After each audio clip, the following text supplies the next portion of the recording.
Good morning, everybody. I have been made aware that somebody is going to be reading my book, so I thought we could do that together. Do I want to do this? Of course not, because reliving this is not something I wanted to do. Let's get into it, because fuck these people. Emerging from the bathroom, clutching a positive pregnancy test, a surge of joy enveloped me. Our family was expanding, fulfilling my childhood dream of mothering multiple children. With pride, I shared the news with Colt, who was overjoyed at the prospect of becoming a father again. Taylor, too young to grasp the news, protested with adorable fits of no. However, our excitement soon gave way to apprehension as I continued to experience hemorrhaging throughout the first 2 trimesters. Multiple doctors warned us that I might not carry the pregnancy full term, citing the frequent hemorrhaging as evidence. They theorized that my body was attempting to expel the baby, suspecting it wasn't viable. Despite lacking concrete medical evidence, their beliefs weighed heavily on us. Yet, as I surpassed the 6-month mark, ultrasound results debunked their assumptions. It turned out that the cause of the hemorrhage previa, apart from some extra fluids and Luke's renal cavities, he was perfectly healthy. 2 nights before Luke's birth, I laid on the bed studying Colt and Taylor's faces, bathed in the soft glow of moonlight streaming through our bedroom window. A rush of emotions engulfed me. Taylor's curly hair framed her innocent face, and the sight of his, god damn. Yes, it's my book, Libby. The sight of her sweet, chubby toddler cheeks brought joy to my heart. Colt, laying on his side, slept peacefully. His gentle snores filled the room. Our journey had been far from perfect, but in this quiet moment, the love that bound us together seemed to shimmer. Reflecting on our past 10 years, memories raced through my mind like a bittersweet movie. Our early beginnings, introduced by my best friend Amy, Colt's neighbor at the time, stirring a flutter in my stomach. I recalled the more innocent days when Colt perched on Amy's bed and nervously asked me to be his girlfriend at the age of 11. My heart quickened as the memory of our first kiss just after I turned 12. Those early years were marked by a deep, consuming love, the kind that makes you yearn to be intertwined with one another, a love that felt like an unbreakable tether. Sadness briefly took over me as I continued down memory lane. After a short yet blissful summer, circumstances tore us apart. My mother's job relocation forced me to move away without a proper goodbye. We lost touch, our connection fading into the background. It took 2 years, but fate intervened, and I moved back to Texas to live with my father. Colt was in another relationship. However, he swiftly ended it upon learning of my return. Our connection reignited effortlessly, as if the passing years had never existed. With dreams as young, as vibrant as we were, we beautifully navigated the challenges of teenage love. He aspired to follow in the footsteps of his father and grandfather by joining the military, while I envisioned a future as a devoted stay-at-home mom. Our dreams, beaming with happiness, formed the foundation of our unwavering commitment. Our relationship deepened as we embraced sexual intimacy at the age of 17, solidifying our plan to have a baby. The joy of holding a baby bump under my high school graduation gown flooded my thoughts. The anticipation of our first child, followed by the recollections of Taylor at 6 months old, cheerfully watching during Colt's high school graduation, each chapter filled with happiness and love. As we embraced the challenge of parenthood and marriage at such a young age, the comfort of my father's house eased the transition. Parenthood seemed to come naturally to us as a well-crafted schedule kept our roles as parents in harmony. Unfortunately, amidst the demand of a child, a strained form on our personal relationship. Parenthood overshadowed our commitment to one another, as well as our individual personalities. I buried myself in maternal responsibilities, while Colt tirelessly worked to secure our financial stability. The stress led to frequent arguments, compounded by the suspicion of infidelity. After Taylor's first birthday, I made the heart-wrenching decision to part ways, searching for a fresh start. I moved to Las Vegas with my mother to attend college. Colt remained in Texas for a brief period before eventually joining us in Las Vegas, just before embarking on his military training. I reminisced about the time Colt and I spent apart, the aches of distance, the guilt of taking Taylor so far from her father, and the gradual rebuild of our relationship from afar. However, challenges only seemed to strengthen our relationship. Reunited, we embraced our roles as a military family, facing uncertainty and rumors of a possible deployment with unwavering support from one another. As memories unfolded, The joy embraced into our family home, overcoming past issues, and the announcement of our second child. The struggle and insecurities cast shadows, but the love we shared shone brighter. Tomorrow, my parents would arrive, marking the beginning of another chapter as we eagerly anticipated the arrival of our son, Luke. Despite the imperfections, our happiness overshadowed the hardships, creating a beautiful picture of love and memories that would last a lifetime. As I closed my eyes, the anticipation of Luke's birth and countless memories yet to be made with our growing family finally filled me with gratitude and warmth. Our faces adorned with the brightest smiles, we stood side by side, my mom snapping a picture of our final moments as a family of three. Taylor, snuggled into her dad's arms, completed the charming photo. Anticipation of change lingered in the air as we posed for our last picture before our family underwent a transformation expansion. My belly stretched to its utmost limits, cradled the promise of new life, while Taylor's petite 2-year-old frame found security in her father's embrace. As my mom expertly framed the shot, the atmosphere oozed with pure bliss, an incredible feeling that permitted every inch of our being. The photograph immortalized the beauty of that moment, frozen in time, with a smile that spoke of love, excitement, and the imminent arrival of our son Luke. In just a matter of hours, our family dynamics would shift. Another child would join our ranks, and Taylor would embrace the role of being a big sister. The day marked the beginning of a new chapter. The day Luke would make his entrance into our lives, adding a fresh layer to the history of our family story. The radiant joy captured in that photograph foreshadowed the love and warmth that would envelope us as we welcomed our newest member. Amidst the beauty of that captured moment and the noticeable excitement, a current of nerves surged through me. The impending reality of yet another major surgery, a planned C-section, cast a shadow over the joyous anticipation. Before leaving for the hospital, Colt and I shared a loving goodbye with Taylor, promising her that in just a few short hours she would meet her baby brother. Hand in hand, we walked from our front door to the awaiting car. With a gentle kiss and reassuring words, Colt opened the car door and encouraged me, "Let's do this, Mama. Time to have a baby." As I waddled into the passenger seat, the weight of the moment settled in. The click of the seatbelt severed the symbolic embrace of the journey ahead. And in those two small significant actions, we were on our way. The engine hummed to life, marking the beginning of a journey that held anticipation and a hint of apprehension. As we merged into the flow of traffic, the reality of another C-section unfurled before me. With each passing moment, the excitement of finally meeting our newest family member eclipsed any lingering nervousness that I had had. The news that Colt would or could not be by my side while I received a spinal tap for the C-section intensified my anxiety. A startling contrast to the support he had provided during the birth of Taylor. I embraced myself, spread my legs, and straddled the table. I leaned forward to expose my spine. The room echoed with a stern command from the staff member demanding me to bend over further. Before I could voice my discomfort, the nurse pressed his weight onto my shoulders, forcing my pregnant belly further between my legs. The feeling of Luke's body being pushed into my lower region sent electrifying pain through my pelvic bone, a sharp pop resonating from my hips as waves of pain radiated through me. Gasping, I began to cry. The intensity of the moment overwhelmed me. With an attempt to reassure me, the staff member said, "It'd be nervous." However, my tears were not born of nervousness. It felt as if my child had been forced into my pelvic bone, feeling like it had caused my pelvic bone to dislocate. I desired to express my pain and frustration, however I bit my lip and held my breath, bracing for the needle in my back. Still in pain, I lifted my tear-stained face and turned towards the door where Colt stood watching through a small window. Although barred from the room, he could watch and silently mouth words of love, providing a lifeline amid the isolation. Every move of the medical team was under his vigilant observation. The weight of the staff member pressing his weight on me finally lifted, allowing me to relax. A voice in the room declared, "All done," and another attendee assisted me in lying flat on the operating table. The ordeal was over, yet the emotional echoes lingered, a stark reminder of the challenges endured to bring our newest family member into the world. As the door swung open, granting Colt entry, he navigated through the bustling crowd in the room with determined strides, making his way to my side. He positioned himself to the left as a blue drape was hung over his chest, hung over my chest, shielding me from the view of the impending operation. His large hand gently laid on top of my head, offering reassurance and a reassuring rub, and he whispered, "You got this, babe." His eyes filled with unwavering belief. It was a small, potent gesture injected into the nerves that still lingered. Despite my tear-streaked cheeks, I managed to smile in acknowledgement of Colt's presence. Silence enveloped us as I strained to hear the sound of the room, seeking cues about the unfolding procedure. Abruptly, a jarring, scratching noise disrupted the hush. A a stool being dragged across the floor by somebody, gesturing for Colt to take a seat.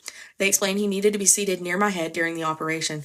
Colt, familiar with the routine from Taylor's birth, protested, insisting he would be fine standing and observing. His plea fell on deaf ears as they emphasized the importance of protocol and liability. Disappointed, Colt submitted, taking his seat with his hand still tenderly rubbing my head. In the echoes of everything, his constant reassurance became a lifeline, a reminder that even in the face of the unforeseen challenge, I was not alone. His wavering support, both physical and emotional, created a bridge over the gap between anxiety and calm, reaffirming that no matter the circumstances, we were a united front. Okay, Mama, we're about to start, the doctor announced, cutting through the tension in the room. Can you feel this? He asked. I shook my head, signaling my lack of sensation. Although unsure of the specifics, the numbness of my lower body affirmed the effectiveness of the spinal anesthesia. The clinical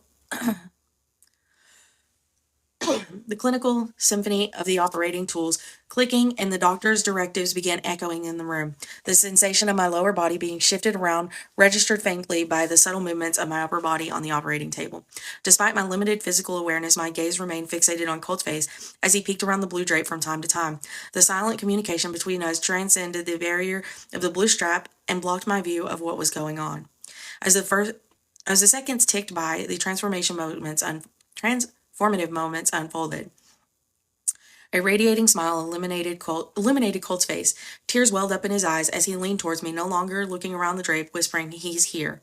His words, filled with emotion, hung in the air simultaneously. The doctor's voice joined the chorus, announcing, "Congratulations, you have a beautiful baby boy." The converging of these words marked the accumulation of our journey. Joys, tears, and the miracle of new life intervened the warmth of our shared experience.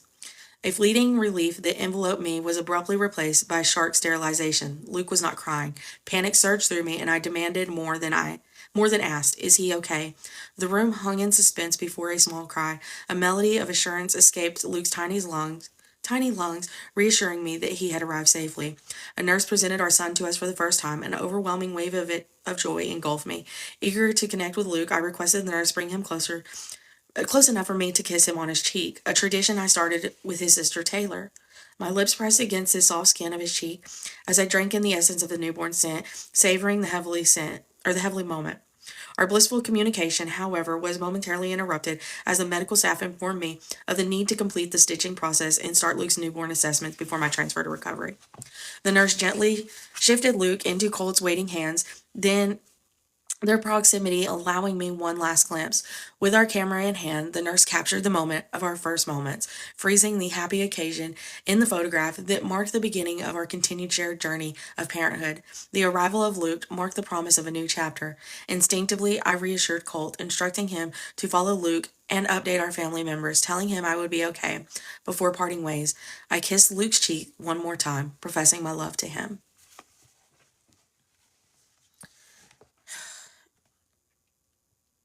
In the recovery room, my weakened voice desperately pierced the air, echoing for the urgency of my distress. The unsettling sensation of wetness at the back of my legs and bottom triggered a panic that rippled through me.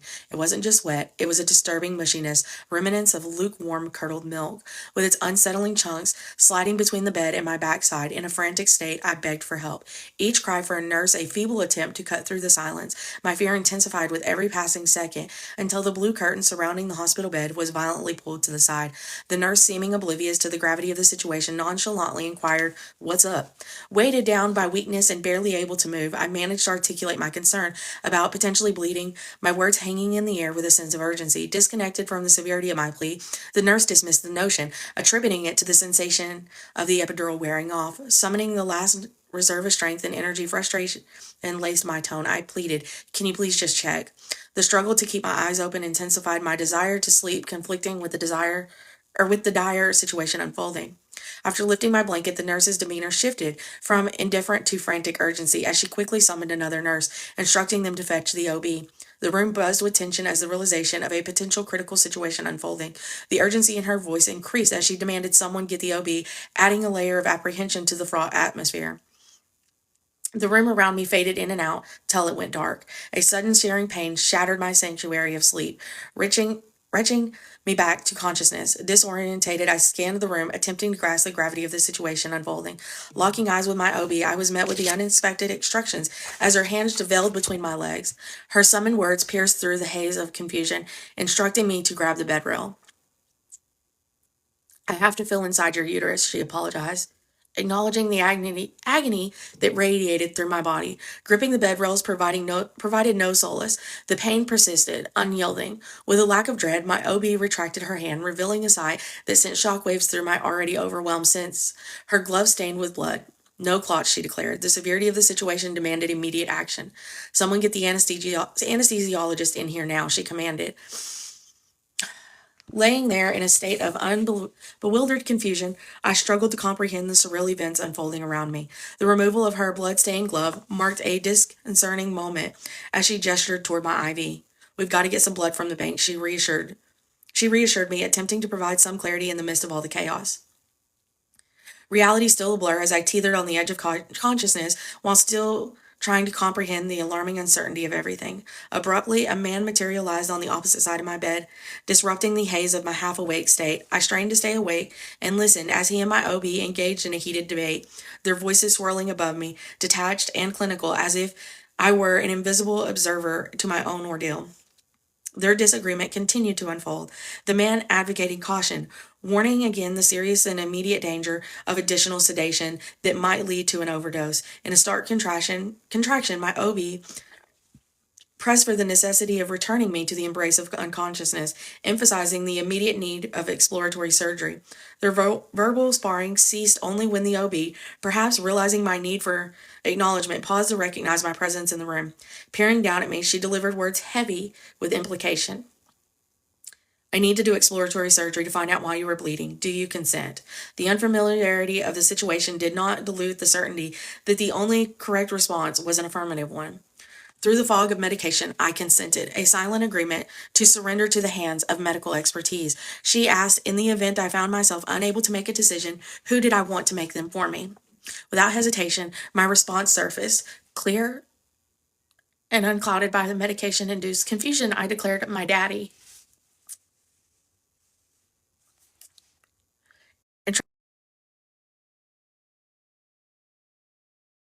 Entrusting the weight of the decision-making to a familiar and trusted figure amid the uncertainty of impending exploratory surgery. A sudden shift in my surroundings jolted me back into awareness, initially mistaking the movement for the room itself, only to realize that I was who was being transported. The sensation of my body glided smoothly over the floors brought a chilling revelation. I was en route to surgery. Fear likely etched my face as the previous silent male doctor, a stoic presence throughout the ordeal, finally broke his silence. As my bed passed through the parted blue curtain, he placed a reassuring hand on my shoulder, his eyes offering a mix of empathy and understanding. In an attempt to soothe my anxiety raging from me, he uttered, "No memory is better than a bad memory," hinting at the potential gravity of the forthcoming surgical experience. His words, though spoken with calm intent, were absorbed into the anesthesia-induced haze I succumbed to once more. The room, a mere blur of fleeting impressions, faded into the recessions of unconsciousness. The journey to surgical realm became a transient memory, swallowed by the comforting abyss of dreamless slumber, leaving only a trace of anticipation for an uncertain awakening. Lying in the sterile hospital bed, I awakened, exploring my new empty belly, taking the stark reality that my journey of carrying life had come to an unexpected turn. The room seemed surreal as I sought clues to discern the thin line between dream and waking life. Desperation led me to press the call button, summoning a nurse who revealed the cold hard truth. I was in the ICU. The arrival of the doctor behind the nurse added gravity to the situation, her words cutting through the air, delivering the irreversible news of an emergency hysterectomy. A wave of anticipation flashed over me, knowing the possibility of birthing more children had been abruptly extinguished. Surprisingly, I found solace in the news as the doctor continued to explain the necessity of the procedure, the untenable truth that my uterus refused to contract back down and had led to an unexpected outcome. As the hours unfolded, the haze of reality surrounded me, intermediately allowing awareness to pierce through. In awoken moments, they ushered in Luke, and with determined effort, I transitioned from the confinements of the hospital bed to a chair. The warmth of his presence in my arm was a balm to the wound of recent events, granting me the chance to cradle him for the first time. Eager to embrace the full spectrum of motherhood, I yearned to nurse him. However, a gentle warning echoed the room, cautioning against it due to the myriad of medicines coursing through my system. Despite the restrictions, I savored the intimacy of holding him close, relinquishing the delicate connection that transcended the physical. In a tender exploration, I delicately removed the beanie crowning his tiny head, unveiling the softness of his baby scalp. The scent of infancy overtook my senses. My eyes, however, fixated upon a small bruise on his head. Intrigued and slightly concerned, I questioned the medical staff about its origins, only to receive assurance that it was a commonplace occurrence in newborns, a mere remnant of the journey through delivery. I accepted this explanation, immersing myself further into the profound joy of bonding with my newborn son.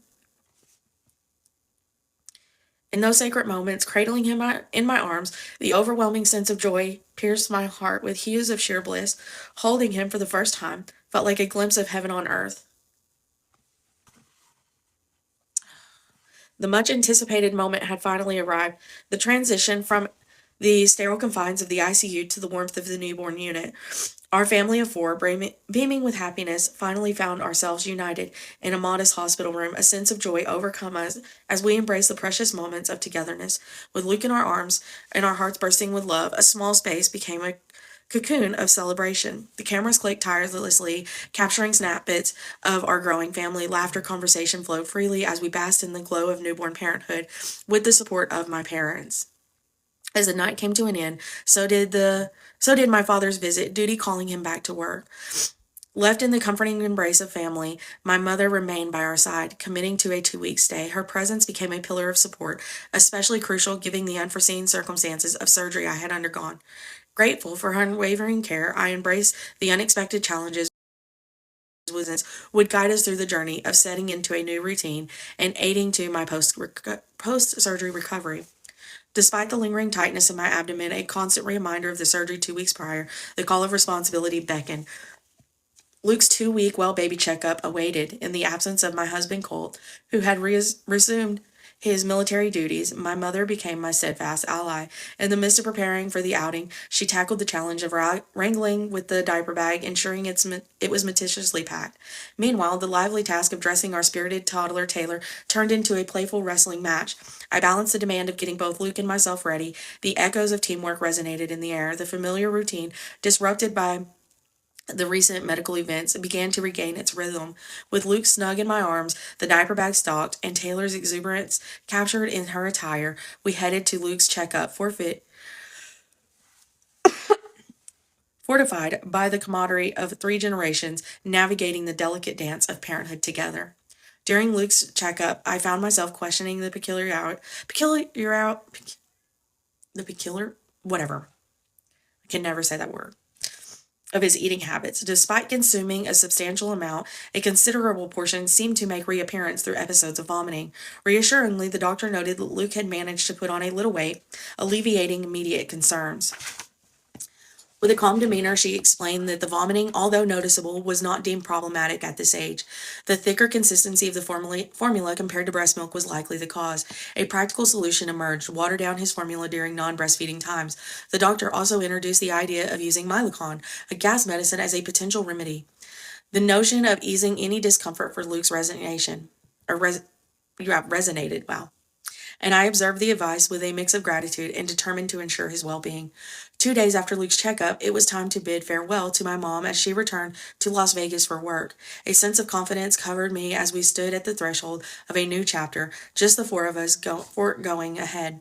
The routine had meticulously crafted had become a source of assurance, a testament to the resilience of our growing family. Embracing the simplicity of our routine, the 4 of us, Taylor, Luke, and I, would share breakfast together before the day unfolded. As the sun painted the canvas of our daytime hours, a symphony of play, feeding, and the comforting rhythm of daily naps played out. In the afternoon, Colt stepped in as a partner in parenting, allowing me time to prepare dinner and tend to household chores. The cooperative dance between us ensured a seamless transition from playtime to nourishing meals, cleaning up, and finally the cherished ritual of bath time. With each passing day, the routine became more than a schedule. It became the backbone of our familiar harmony. The camaraderie shared between us underscored the strength found in unity as we embraced the ebb and flow of parenthood with grace and resilience. Our first weekend as a family of 4 unfolded with a simple yet memorable adventure. Wrangling Luke into the stroller and adorning Taylor in a vibrant swimsuit, we embraced towards the nearby splash pad. The joyous anticipation painted Taylor's face, mirroring the excitement that rippled through our hearts. Colt, embodying a carefree spirit, darted through the sprinklers alongside Taylor.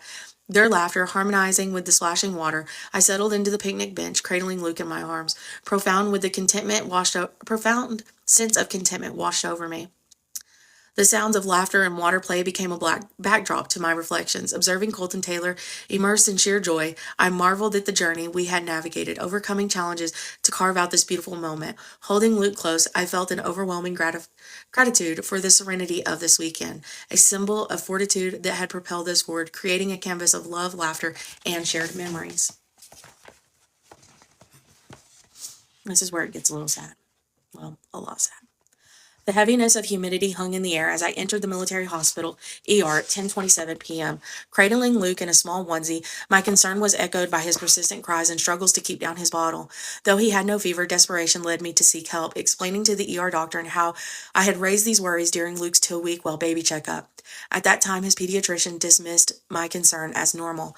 A turning point occurred during a get-together at Colt's NCO's house. Luke had been peacefully sleeping in his bouncer in the kitchen, adjacent to the living room where we had gathered. In an effort to not disturb him, Colt, Zach, and I stepped outside onto the back patio for a moment. Unexpectedly, a piercing scream echoed, a sound of distress I had never heard from Luke before. Hurrying back inside, Mary had made it to him first. She was cradling him by the time I got inside, responding to his distress. I joked about Luke being unexceptionally hungry. In the presence of others, I opted to make him a bottle of formula instead of breastfeeding. In a mechanical rhythm, I prepared the bottle, blending water and formula seamlessly. Mary witnessed the situation, expressing her willingness to feed him. Grateful for the offer, I allowed her, appreciating the camaraderie in those moments of shared care. Luke's usual struggle with feeding persisted.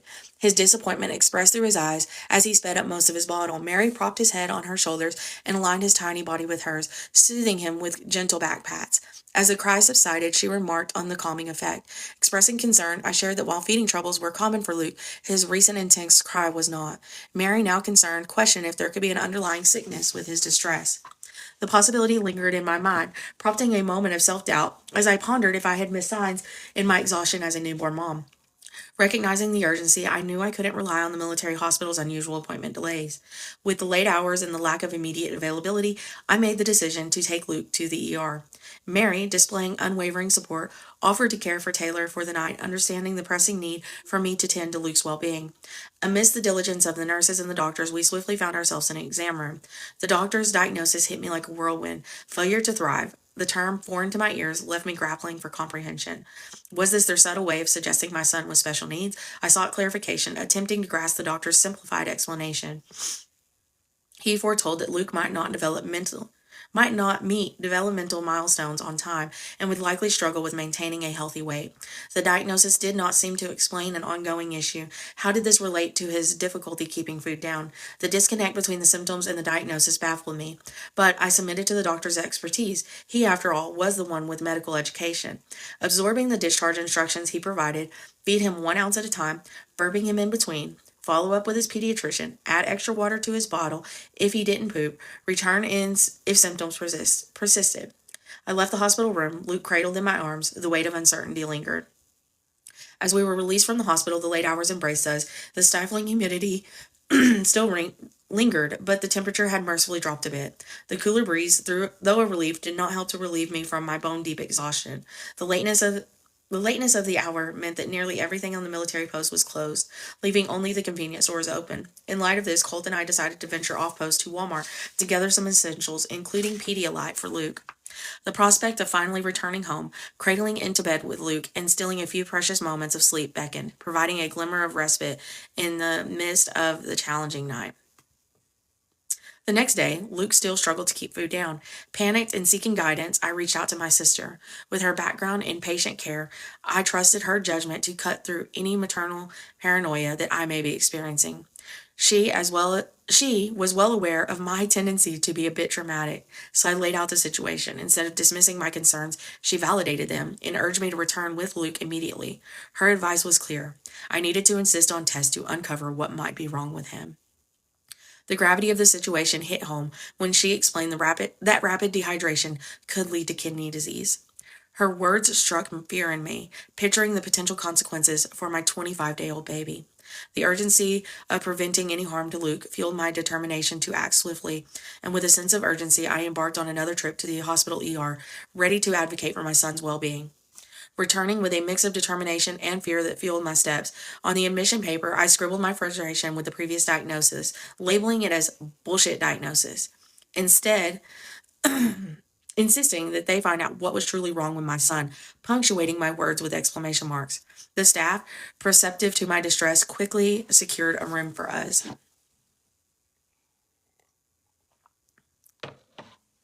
As they methodically connected Luke to an IV, ensuring his tiny arms remained straight with a board, they divulged into the history of the previous night. I recounted the information my sister had shared with me to the staff, and with the sense of urgency, they drew a rainbow of blood from Luke, signaling the initiation of a real test. The prospect of a scan to check for pneumonia also offered a glimmer of relief. Despite my insistence that I could walk and carry Luke, they demanded that I sit in a wheelchair cradling him as they wheeled us down to radiology. It struck me as an unnecessary measure, but in the whirlwind of emotion, I complied, clinging to the hope that these tests would unveil the answers needed to guide us towards solving Luke's medical problem. As Luke peacefully slept in my arms on the hospital bed, the doctors entered the room with an update. There were no signs of pneumonia, but the decision was made to admit us for the night. Luke, still struggling with dehydration and unable to keep anything down, would remain on an IV drip. The late hours saw us being moved to another floor. The nurse explained. Sorry, something popped up on my screen. The nurse explained that more tests would be conducted in the morning, emphasizing the need for rest tonight while focus was on rehydrating Luke. The room we were assigned to was surprisingly spacious, large enough to accommodate at least 4 hospital beds with patients. Yet it was just Luke and me accompanying the space. I had my own bed, and Luke had a hospital crib on wheels, marking the beginning of a night spent in the realm of uncertainty, surrounded by the sterile hum of hospital equipment. The morning sun gently illuminated my face as I stirred awake. A realization struck me. Luke hadn't woken me in the middle of the night for his usual feeding. A knot of concern formed in my stomach as I sat up, rubbing my eyes, hurriedly checked his crib. Empty. Panic surged through me. Where had my baby gone? Barefoot and worried, I exited the room. The nurse's station was conveniently located right outside. There with the nurses was Luke. Confusion covered my face as I sought an explanation. They calmly informed me that during the night they suspected he had had a seizure, prompting them to take him for further observation while allowing me some much-needed rest. As we walked back to the room, they clarified that the nursing staff who lacked the needed training for neonate care had been in contact with another hospital throughout the night to ensure they were following the correct procedures for Luke. Dr. Chang would be conducting rounds soon, promising more answers and insight into Luke's condition. The mixture of relief of having some information and fear about what laid ahead settled with me as we returned to the room. The ticking clock in the hospital room seemed to stretch time to a crawl as I anxiously awaited for Dr. Chang's arrival. Attempting to feed Luke a bottle with the assistance of private first-class Hemphill, we engaged in small talk during quiet moments. To my surprise, in the midst of our conversation, we realized that we shared a connection. We had attended high school together in Texas. The revelation painted a sense of familiarity in the sterile hospital room. As strange as it may sound, having someone from my hometown brought a measure of peace. A fellow Texan who understood the nuances of the way I spoke, my imperfect grammar, and my struggle to articulate sentences coherently. More importantly, Hemphill became a valuable bridge, someone capable of translating the complex medical terminology into understanding language for me, providing a comfortable thread of familiarity into the midst of medical uncertainty surrounding Luke. The long-awaited moment arrived, and Dr. Chang entered the room. He thoroughly examined Luke's body and ran a flashlight over his cheeks, checking pupil dilation. With a somber tone, he shared his suspicion. Fluid on Luke's brain causing pressure. Dr. Chain then presented me with paperwork seeking my consent for a CT scan. While signing the papers, I couldn't help but voice concern about the mold in the military housing potentially causing such an issue. Dr. Chain advised against any rush conclusions before we had more definitive answers. At 8:27, they whisked Luke away for a CT scan, marking the beginning of the journey to uncover the mysteries surrounding my son's health. The room hung heavy with both anxiety and determination to uncover the root of Luke's struggles. The CT scan concluded, and Dr. Chain returned to the hospital room. I sat on the bed, engaging in small talk with PFC Hempill. Dr. Chain delivered the confusing news. Luke had a bleed on his brain and a fracture on the front right side of his skull, gesturing towards Luke's head near the temple area. Stunned, he inquired if Luke had experienced a head injury.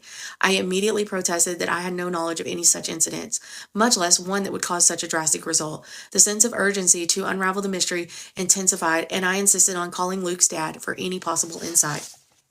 Fingers trembling, I dialed Colt's number, but there was no answer, sending my heart into a frenzied race.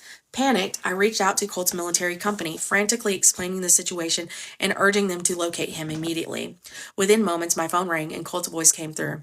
He revealed that a few days earlier, while he was sitting on the couch holding Luke, Taylor playing nearby, kicking at Colt's shoulder, her foot accidentally hit Luke on the head. Shock washed over me. How had I not known about this? Questions flooded my mind, but the doctor needed details directly from Colt. Handing the phone to Dr. Chain, I listened to their conversation in a haze of distress, struggling to absorb the embrace, attempting to recall any moment when I might not have been present. Was I napping? Was I in the shower? The harder I tried to piece together the timeline, the more it felt like my own brain was shutting down under the weight of this revelation. In the midst of the crazy revelation, details became a haze. I couldn't recall the doctors hanging up the phone, returning it to me, or Colt's arrival to the hospital. Suddenly, I found myself back in this oversized hospital room, surrounded by Colt, Luke, Dr. Chang, PFC Hemphill, and a few other faces that blurred together. Dr. Chang attempted to make sense of the situation, explaining that while Colt's account seemed plausible, he wanted to ensure thoroughness, by obtaining an x-ray of Luke before arranging a transfer to a hospital better equipped to care for the infant. Desperation filled my voice as I agreed. Do whatever test you need to. I will sign anything. Just help my baby.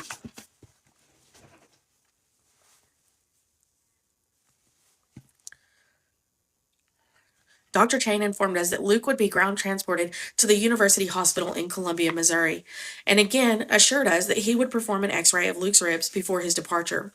The room, charged with uncertainty, held a collective hope of answers and a path forward for our little one.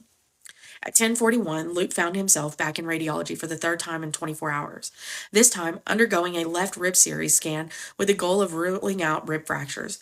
The results conveyed by Dr. Chang provided a small measure of relief. No fractures were identified, and the impressions indicated a normal left rib series. As an ambulance team loaded Luke into a small incubator, positioning half on his side, strapped down at various points along his body, Dr. Chang shared a crucial piece of information. Due to the nature of Luke's injuries, he was obligated to make a report to Child Protective Services. However, he assured us not to worry. With Luke's rib x-ray coming back normal, Luke's injuries were explained, and that would be documented in his report. Expressing gratitude to Dr. Chain for uncovering what was wrong with Luke, I thanked him for the advance notice about CPS involvement. Rushing out with the EMS personnel, I bid my goodbyes, yelling back to Colt to follow the ambulance. I was determined to ride with our son to the next hospital. The ambulance ride to the new hospital felt like a surreal time warp, as if we were jumping through disjointed moments. Throughout the journey, Luke remained stable, only prompting alarms when ambulance hit particularly rough bumps in the road. The impact was severe enough to jolt me out of my seat, the seatbelt catching me, a nearly 200-pound postpartum mom. In that instance, I couldn't imagine how that jolt must have felt for Luke's tiny body, or the discomfort he likely experienced as the straps caught him. The disconcerting journey continued. That bump was a stark reminder of the fragility of this situation.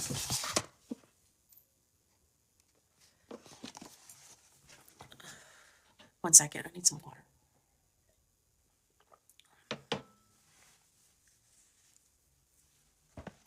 Luke's fragile body lay displayed in a glass container, an incubator, like a fishbowl. We would only gaze at him, prohibited from touching.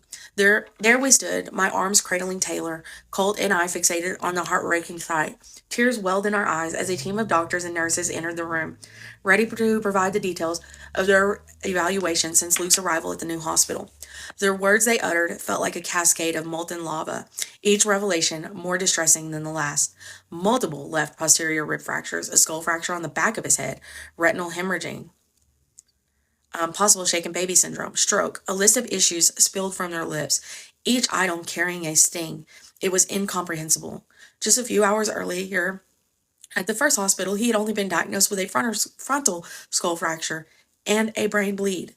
Now, his frontal skull fracture had somehow migrated to the back of his head, and additional complications had emerged.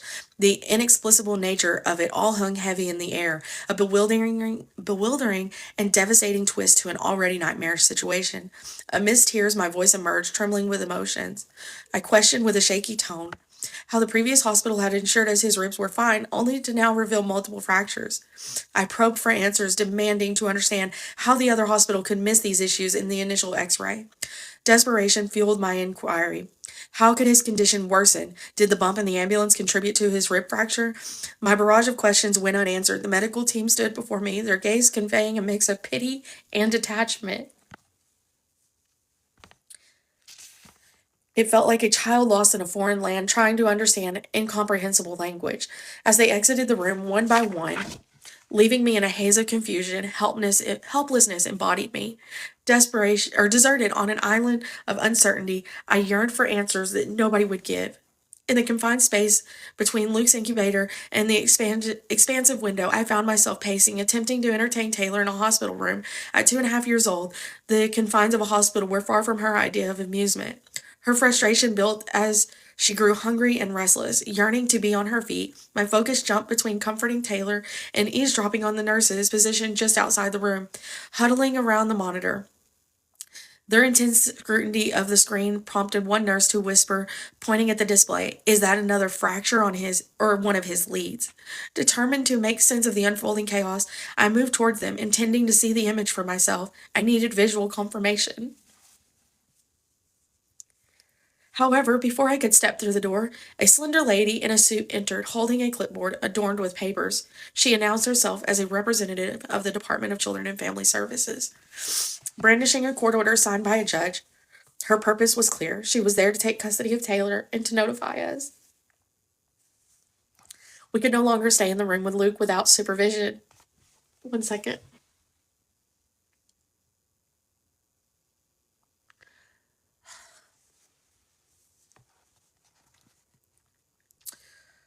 Where was I?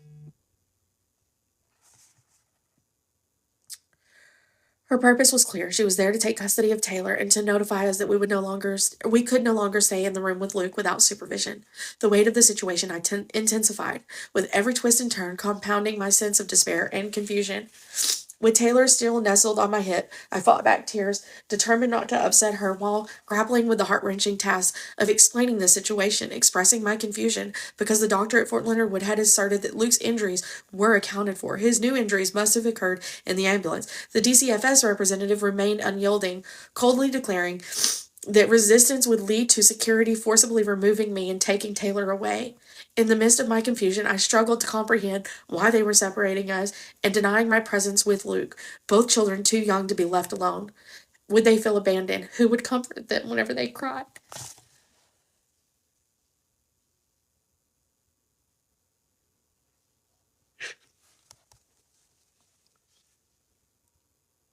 Were they scared? I was scared, desperately attempting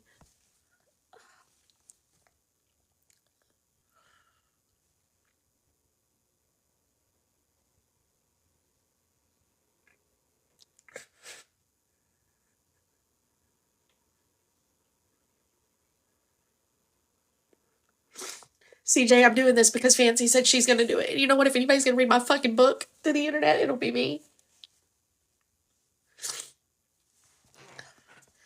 I desperately attempted to reason with the representative, seeking understanding. for the unprecedented and distressing turn of events, yet I realized my efforts were meaningless. I couldn't make her see reason. The prospect of security forcibly separating Taylor and me and dragging me away haunted my thoughts. Despite my inner turmoil, I convinced myself that complying with their demand was the only way to move forward. I told myself that the justice system was legitimate, clinging to the hope that cooperation would expedite the investigation, bringing an end to the unwildering nightmare.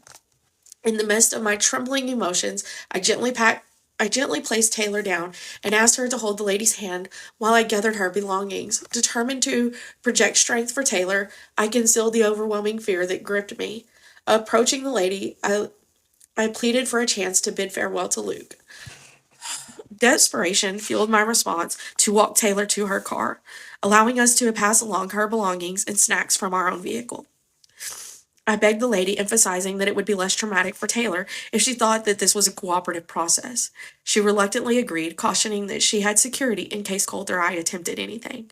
Acknowledging her warning, I assured her of our understanding. Before departing the room, I crouched down to face Luke at eye level, peering through his glass confinement. In a whispering promise, I expressed my deep love for him.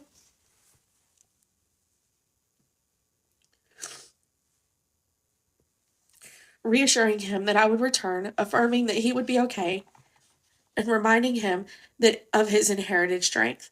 Though I knew he couldn't comprehend my words, saying them aloud provided a measure of solace for my own shaken spirit. The journey to the caseworker's car was accompanied by Taylor's joyous squeals as she pointed at various things around the hospital, demanding my attention. As the hospital doors opened, the late summer heat touched my skin, abruptly yanking me back to the grim reality. I found myself being forced to surrender my daughter to a complete stranger while leaving my son alone in a hospital. It felt as if my soul was being torn in multiple directions, leaving me paralyzed with uncertainty. Every second felt hollow. The profound emptiness amplified the gut-wrenching pain of separation.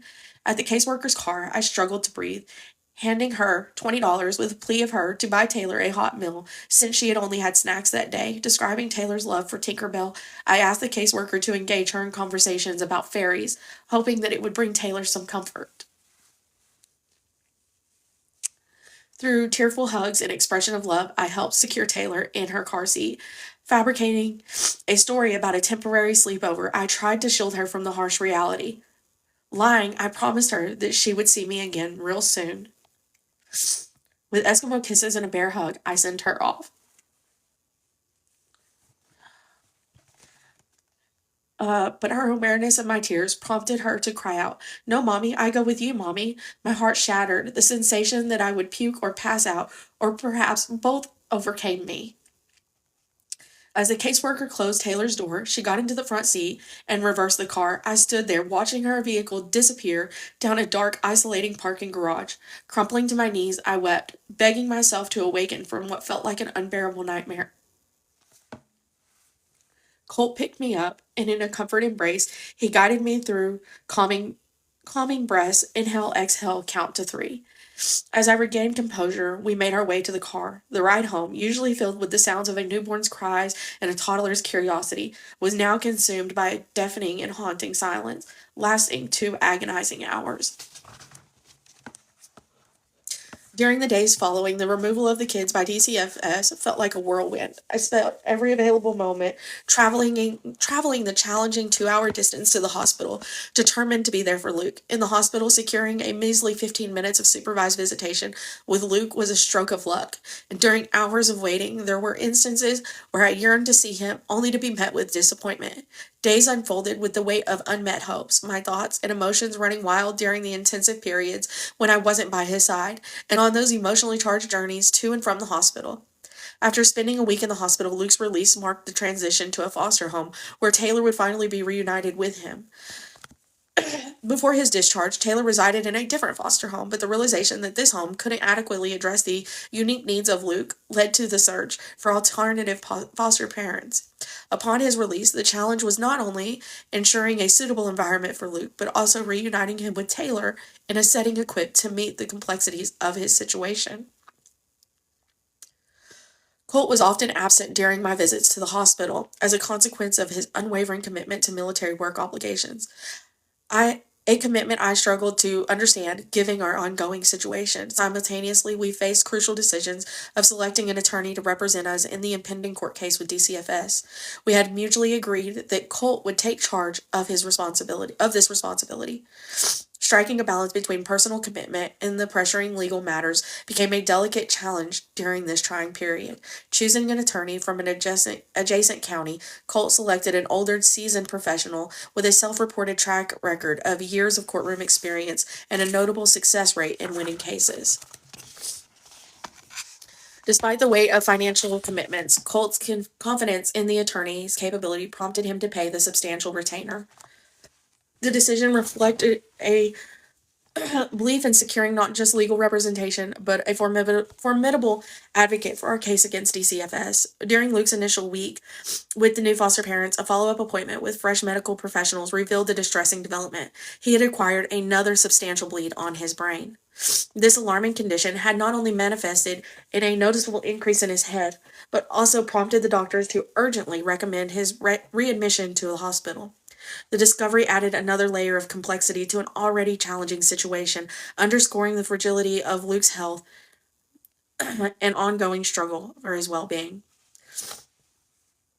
Following his readmission to the hospital, the gravity of Luke's condition unfolded as medical professions determined the necessity of a shunt placement to drain the newly discovered bleed. The urgency of the situation was underscored when Colt and I received the sombering news that Luke would undergo surgery that day. We had a mere 3 hours to prepare. The hospital where the crucial procedure was scheduled lay 2 hours away, intensified with the logistics challenge and heightening the emotional strain of impending surgery. Overwhelmed with worry and fear regarding Luke's imminent surgery, Colt and I made the decision to cancel the appointment with our attorney that we had hired to ensure we could be at the hospital for Luke's surgery. Simultaneously, we communicated the urgent situation to Colt's military unit, notifying them of the necessity to travel the 2 hours to the hospital. Balancing the pressure demand of our son's health against legal obligations and military commitments had become a delicate juggling act during this tumultuous time. Upon our arrival at the hospital, we swiftly located the surgery floor where Luke was undergoing preparations for the critical procedure. Regrettably, we had missed the window to see him before entering surgery. In the waiting room, a large board displayed patient's last name, the type of surgery, and their current stage and process. As Colt and I anxiously waited, each passing moment felt endless, allowing our fear to spiral into the depths of our imagination.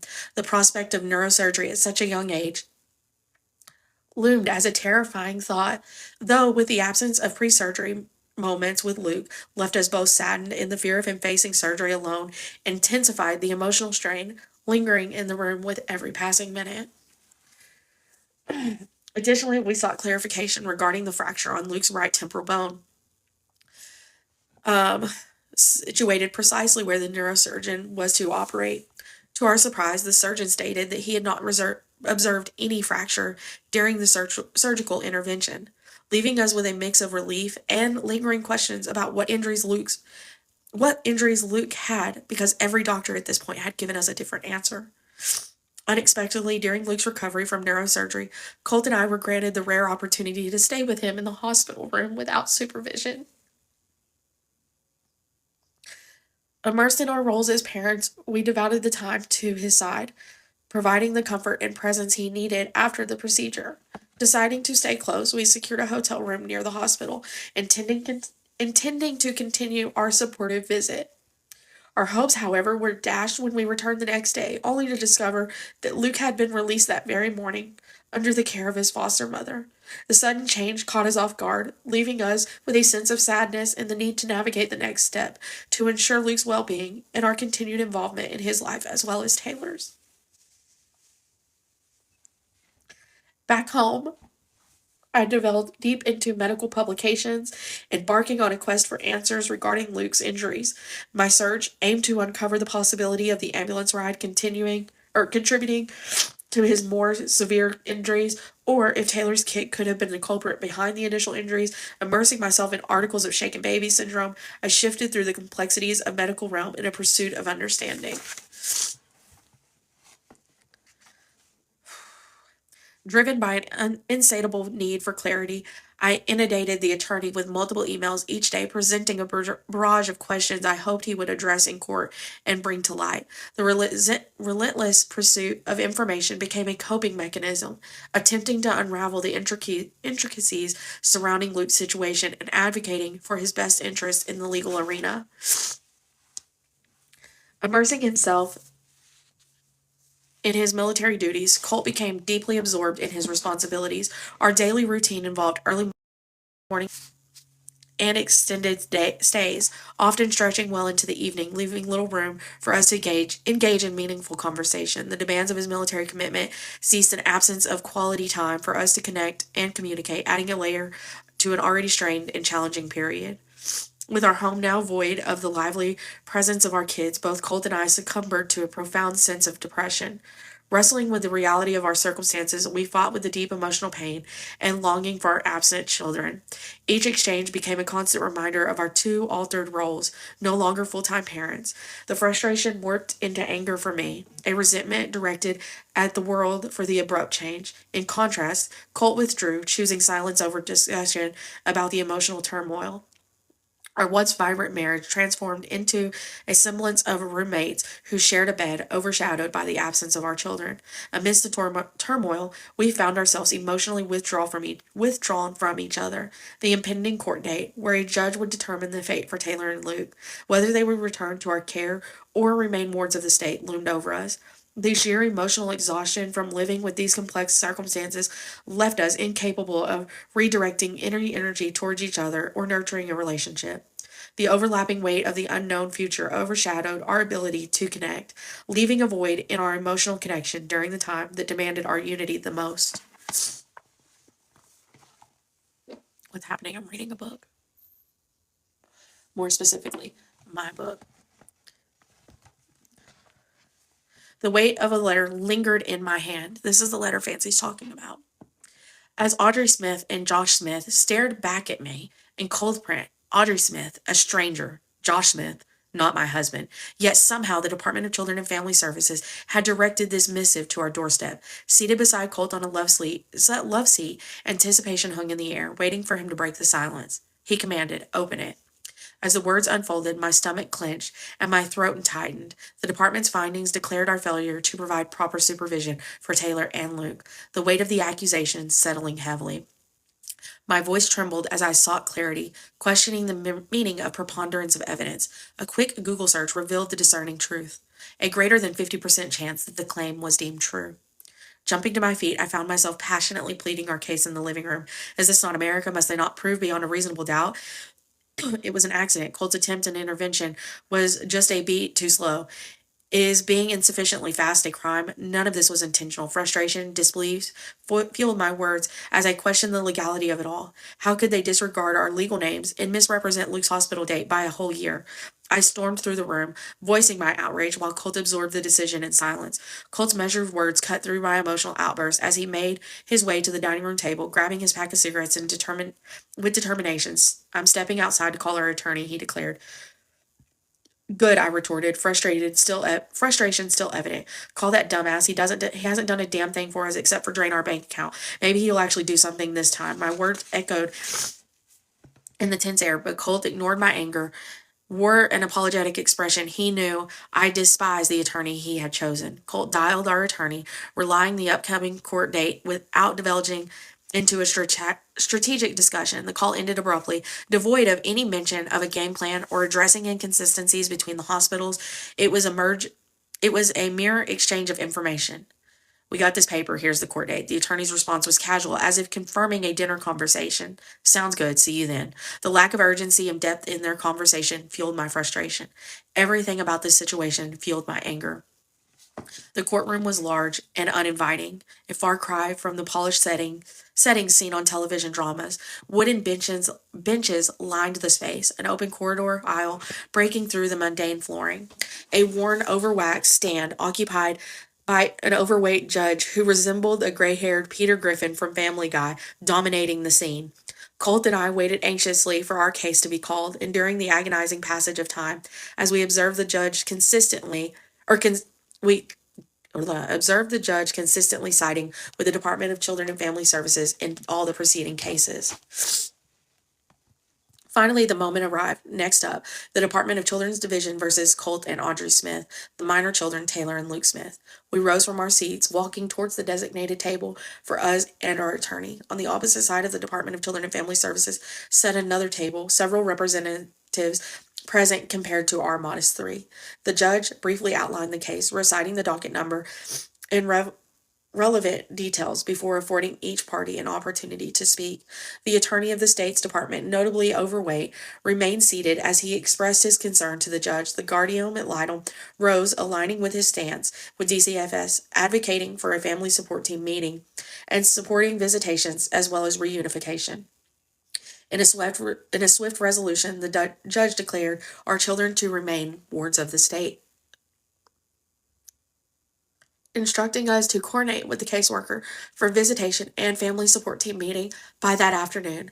Abruptly, our case was concluded, a mere flash in the vast expansion of the legal proceedings. Exiting the courtroom into the hall, we conveyed with our attorney and the caseworker.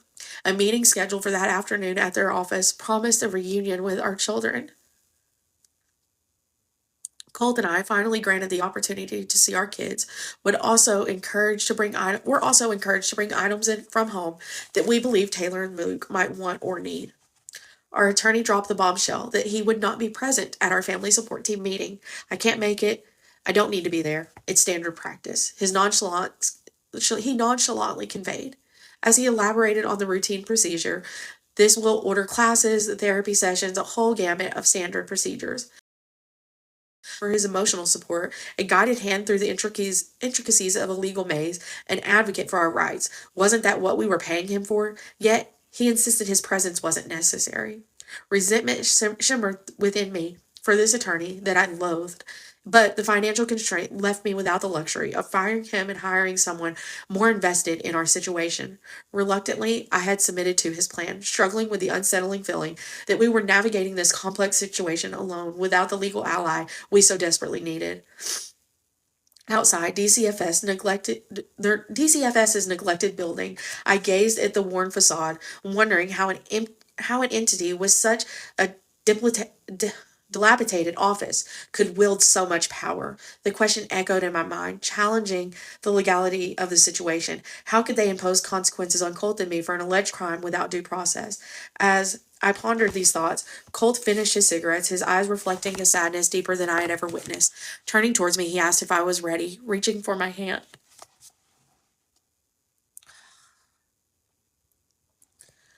Wiping away tears, I replied with a shaky voice, no, but the realization that our children were inside that building propelled me forward.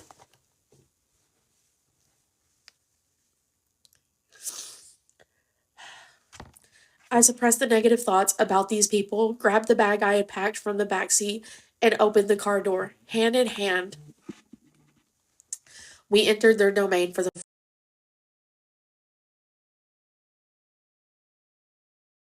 but with each other's support, we were determined to navigate it for the sake of our kids. 1 second, y'all. Somebody's calling me.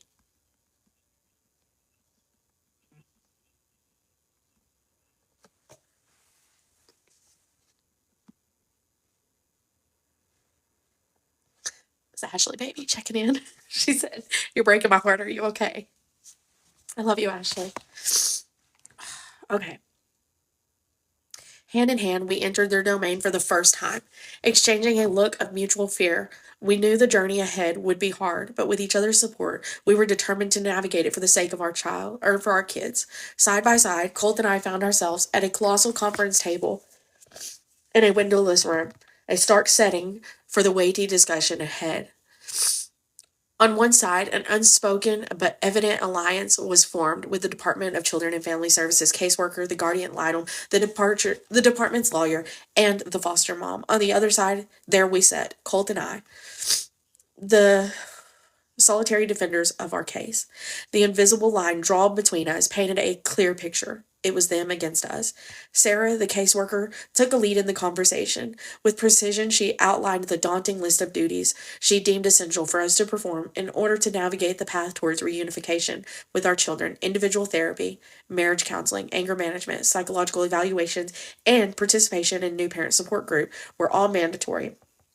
The pressure intensified as Sarah presented us with a tight timeline.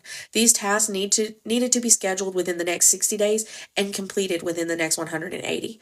In response, Colt and I committed to fulfilling these obligations through the practicalities of fitting them into our already hectic schedule seemed uncertain.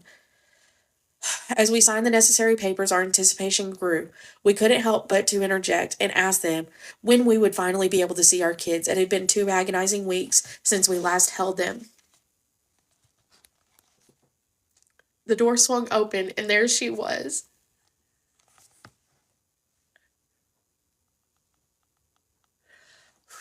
Taylor running towards us with an exuberance that melted away the weight of the past 2 weeks. Colt and I met her mid-stride, squeezing her in a tight embrace. In that moment, the grip on my chest loosened. For the first time, I could breathe freely.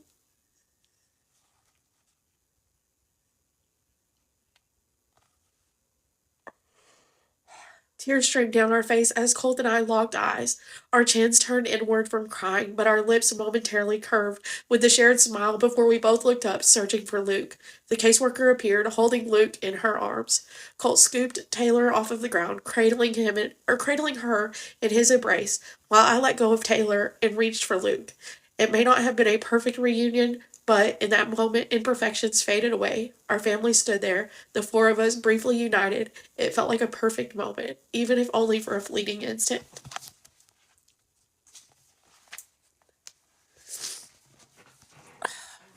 Anger management, this lady's cheerful demeanor clashed with my inner turmoil. She demanded that I and the one other participant make a list, 3 things that make us happy, 3 things that make us angry.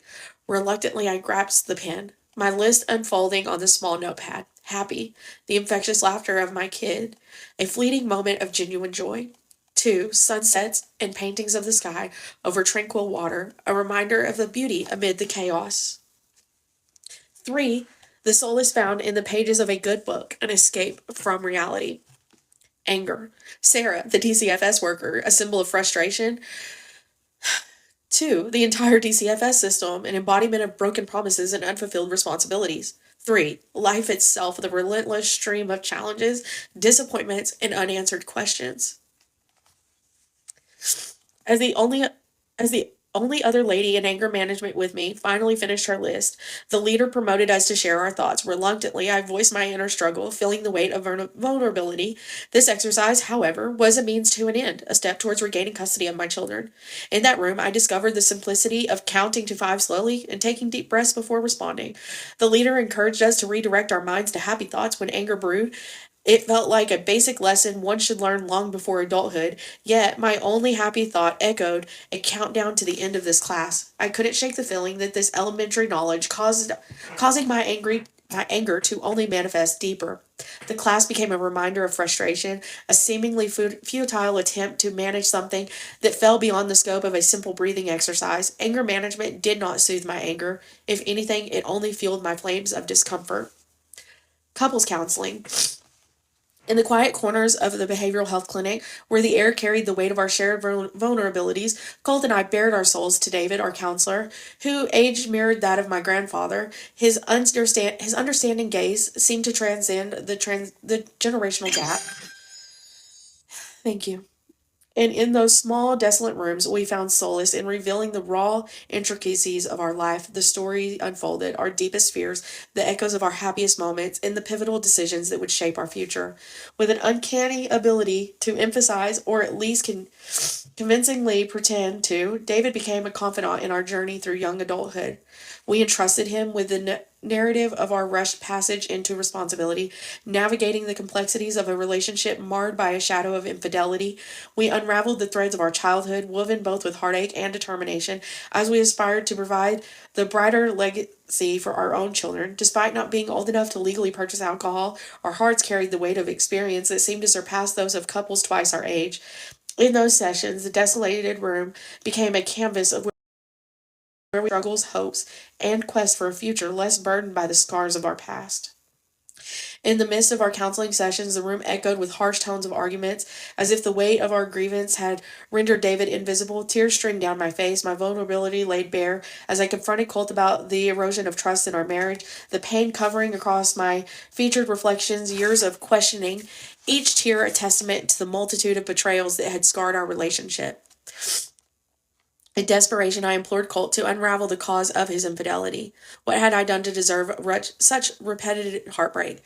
I cataloged my efforts, a self-dedication to our family. I sacrificed my education, tended to the hearth. I tirelessly nurtured our children while supporting Colt's career aspirations. Even in the intimacy of our bedroom, I never withheld from him. Begging for answers, I pled with Colt to articulate the change needed to salvage our fractured union. I questioned my shortcomings, desperate to understand the gap that had grown between us. Amidst to my anguished cries, I reminded him of the solemn vow we had taken to shield our children from fractured homes like we had emerged from, promising them a stable and united family. Yet, within the confines of the counseling room, the fracture of our marriage seemed insurmountable, and the echoes of our arguments reverberated against the walls, drowning out the faint of hope that could repair the fabric of an unraveled bond. As my line of questioning intensified, a simmering anger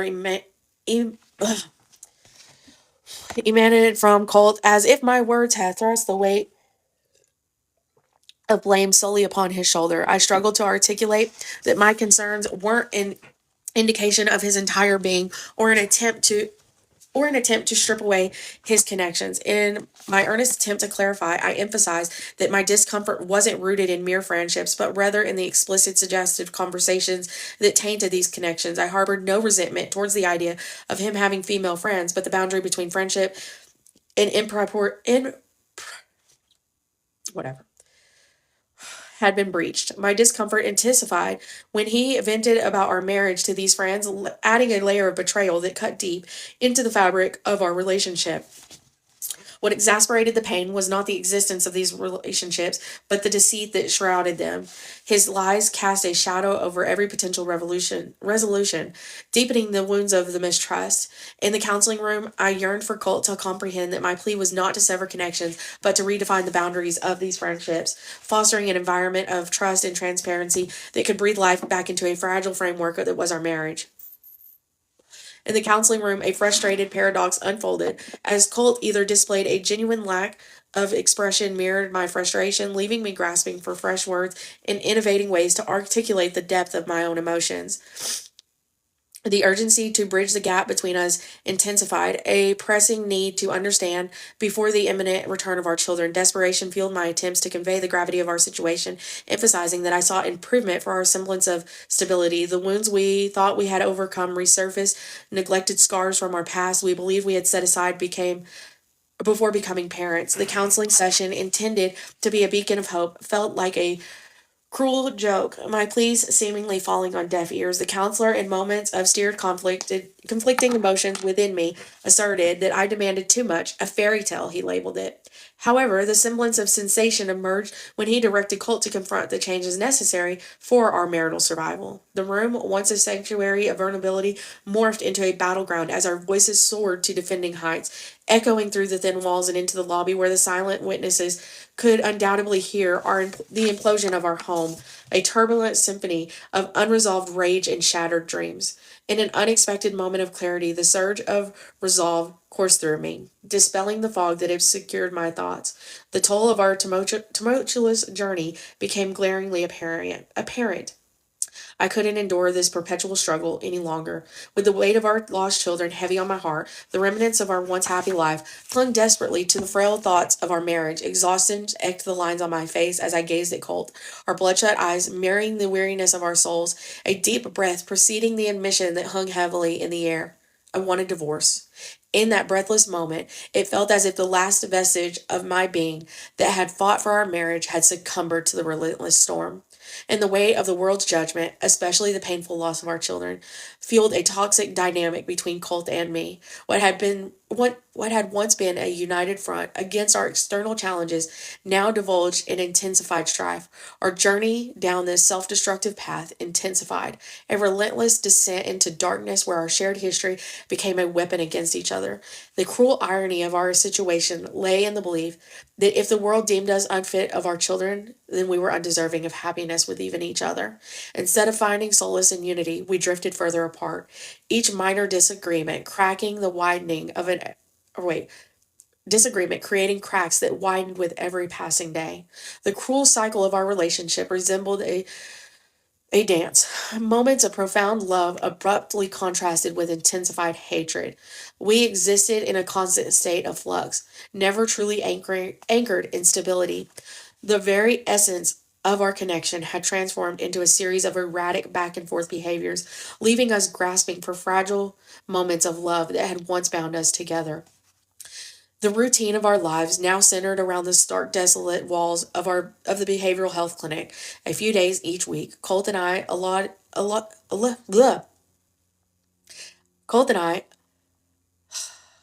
allocated, an agonizing hour to navigate the maze of our emotions, whether through individual sessions with counselors or shared vulnerabilities of group therapies. The clinic, once a place that held a glimmer of hope, now became the haunting backdrop of the unraveling temptress of our relationship. These sessions felt like relentless examinations of our wounds, a painful dissection of the fractures of our foundation, the weight of our shared struggles, the echoed arguments, and the lingering shadows of past mistakes lingering in the air. The clinic became a crucible of emotions, forced us into confronting the painful truths that had long festered beneath the surface. Every minute spent within those bleak walls was a painful reminder of the uphill battle we had faced.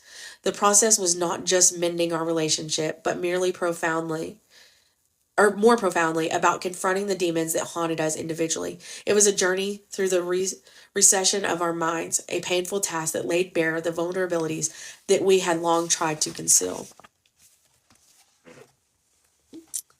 The blaring alarms disrupted the weighty stillness of the room, and I stared. My body felt burdensome, a mere vessel of flesh and bone, devoid of spirit. With a heavy sigh, I silenced the intrusive sound, knowing that today carried the weight of profound significance in the chronicles of our tumultuous journey. Almost 3 months had passed since the interception of the harrowing nightmare, and now today held the promise of resolution. My feet dangled off the bed as I closed my eyes, a ritual of desperation that had become my daily refrain.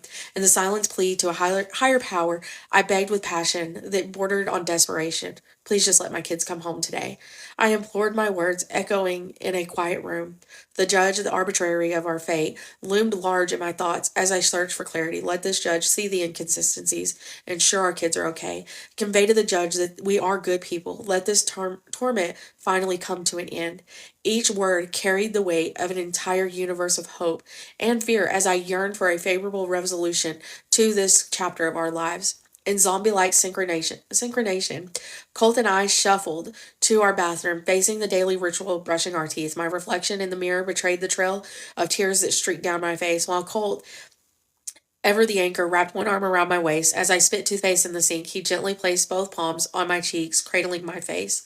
With a tender gesture, he tilted my face upwards, meeting my tear-filled eyes and softly uttering the words, "I love you." His hand descended to my side, encircling me in a reassuring embrace. As I wept into his chest, my sobs seemed to echo within me, caught between the relentless pendulum of anger and despair. In those moments of tear-strained vulnerability, I questioned how Colt could love a person who had become a turbulent concoction of rage and melancholy. The carefree preteen girl he had fallen for had morphed into someone unrecognizable, consumed by the shadow of our shared ordeal. Likewise, he was no longer the youthful boy of 12 who first captured my heart. Together evolved into two young adults, marked by the scars of traumatic events, our innocence eclipsed by the harsh reality of what was our 20s. Yet, amid the storm of emotions, there was no time for introspection. The looming adjudication hearing deemed our focus. the crucible where the fate of our family would be decided, the weight of our our collective past, the rawness of our emotions, the uncertainty of future converged on the pivotal day in court. Frustration welled up within me as the day of the adjudication hearing arrived. In the shortcomings, hold on, sorry, somebody's messaging me.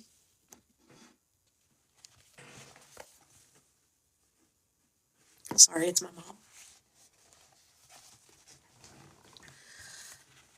Where was I at? Yet amid the storm of emotions, there was no time for introspect. The looming adjudication hearing demanded our focus. The crucible where our fate of our family would be decided, the weight of our past, or our collective past, the rawness of our emotions, the uncertainty of the future, converged over this pivotal day in court. Frustration welled up within me as the day of adjudication hearing arrived, and the shortcoming of our lawyer became glaringly apparent. In the lead up to this critical juncture, our legal representative took a hands-off approach, neglecting to conduct any depositions or prepare expert witnesses. It seemed his strategy, if one could even call it that, was to rely solely on cross-examining the experts summoned by the Department of Children and Family Services. I couldn't shake the embarrassment that cloaked me. A heavy shroud bore from the realization that our attorney was incompetent. Colt's decision to retain him had unwittingly provided DCFS with an advantage, a realization that seemed to delight them. They recognized the absence of a robust defense, allowing them to anticipate an effortless victory in a courtroom. The stakes were high, and the stakes were high. Of our legal representative cast a long shadow over our chances of reclaiming our family. The courtroom atmosphere enveloped me like a surreal haze, as if stepping into the Twilight Zone or a poorly scripted movie. As person after person took the stand to testify, the courtroom itself seemed unwavering, in and out of focus, its gravity muffled by the weight of the unfolding drama. In this surreal setting, I found myself wielding a yellow paper pad, hastily jotting down notes as each testimony unfolded. The irony stung as I passed these notes to our lawyer, pointing out crucial questions that needed to be asked or instances where witnesses seemed to falter on their accuracy. It became discerning the revelation that in the midst of this legal battle, I felt more prepared than the very attorney that we had entrusted with defending our family. The courtroom hushed as the caseworker Sarah took the stand. Her towering presence commanded attention. A seemingly untouchable aurora surrounded her as she pleaded to tell the truth, a smile playing on her lips. As she divulged into her testimony, recounting the hotline that sparked our case, my shock intensified. Sarah had asserted that she had been informed about Luke, a supposed 1-month-old infant with multiple fractures and injuries, arriving at the hospital, adorned in whelps and bruises. The discrepancy between her account and the reality of the situation left me appalled. Luke, our child, had no whelps or bruises. I scribbled a note on the yellow pad, urgently pointing out that there were pictures contradicting her claim. However, to my dismay, our attorney remained silent, failing to object as Sarah continued her narrative. The courtroom, a stage of justice, felt like an arena where our defense faltered, setting a tone for an uphill battle that laid ahead. As the DCFS lawyer began to initiate questionings, the facades of objectivity crumbled further. Lawyer: how are Taylor and Luke doing in foster care? Sarah: they both appear to be thriving. Luke has gained weight and has had no other incidents. I frequently added a note to the yellow pad. Lie. He had another brain bleed. He had returned to the hospital. He even had surgery. Their lawyer: have you observed the parents with their children? Sarah: yes. Lawyer: would you tell the court of your observation? Sarah: both parents play appropriately with the children. They are quick to recognize if Luke's cry is because he is hungry, has a dirty diaper, or just tired. They appear to be attentive towards their needs and good with the kids. Lawyer: has Taylor been around her brother? Or how has Taylor been around her brother? Sarah: she appears to be a loving sister who adores her brother. When our lawyer took the floor for questioning, our lawyer: good morning, Sarah. Thank you for being here. Earlier, you testified on Luke's appearance at admission to the hospital. Do you recall that? Yes. Is it your testimony that he had bruises and whelps? Yes.